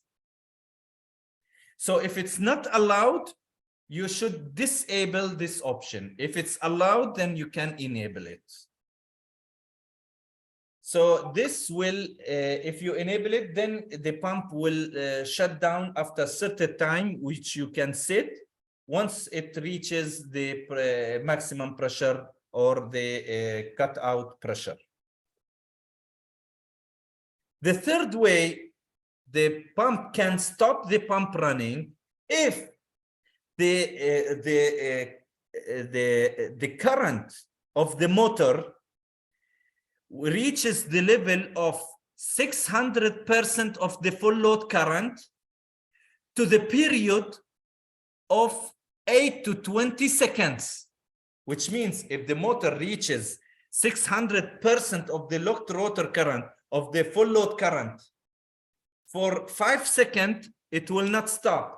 but if it passes 8 seconds, then it will stop the pump. If overload happened to the motor, overload, for example, if the motor is absorbing 120% of the load, full load current, the controller will not stop the pump. Fire pump controller, the overload will not stop the pump for working. It will give you a warning, but it will not stop the pump. This is something unique for firefighting pumps. Okay, it's not like the normal pumps. Now, these controllers also have timers on delay or off delay. On delay, we use this timer if we are allowed to have, on delay timer, it's used for automatic starting, which means it's like the time that we set. Once the pump or the pressure reaches the cut-in pressure, which is the starting pressure, the timer will start to count the time that you have set. For example, 10 seconds. After 10 seconds of reaching the minimum pressure, the pump will start work. This is the on delay. But the off delay, it's for automatic stopping if we are approved to do that by the civil defense. Then if we are allowed to make automatic stopping, then we can set the off delay, which means if the pump reaches the stopping pressure setting, it will count for some time, then it will stop. This is the off delay. Now, automatic transfer switch, this we use it in the controller if our fire set is electric jockey. We have 2 electrical sources, then I can use, because the controller will receive 2 electrical sources. So I need like a signal light in the traffic that controls which current I will allow to go to the motor. The ATS usually is connected to the as you can see, this is the controller and this is the ATS side. It's merged with the low controller. Now it receives the 2 power sources. Okay. Now always the ATS gives the priority for the electricity from the building. Okay. Now if there is a drop in the voltage up to 85% of the nominal value, or if phase reversal happened, then in one of these conditions, then the automatic transfer switch will change to the other source of electricity automatically. Okay. Within 10 seconds, it will shift. Now, once the original power source go back to its, let me say, rated level of voltage, when the voltage goes normal back, or 90% of its original value, then it will return back to the normal power. This is the ATS, how it works. So it has sensing on both lines, and then he will choose which source has to go to the motor. Okay, so this is the ATS. Now, gentlemen, I am very sorry I have taken half hour extra from your time, because we should end at 7, but frankly speaking, I didn't want to cut the material. I want to end it, but I'm very thankful for you because you was very patient up to this time, and I hope this presentation was fruitful for you and will help you in the future. And by the way, if you have any questions, you can contact me directly. This is my number 05. I don't remember it. It's for the work. Sorry. 05 0319 3371. This is my mobile number. You can contact me by WhatsApp if you want for any questions that you could have about this or any topic related to the pumps. And we will see you next month. We have a seminar similar like this one, but it will be about NPSHA and cavitation. We will talk about these concepts, what they are, what they mean, what's the wrong ideas about it, how we calculate, and how to monitor it and fix it. So this will be our topic for next month, inshallah.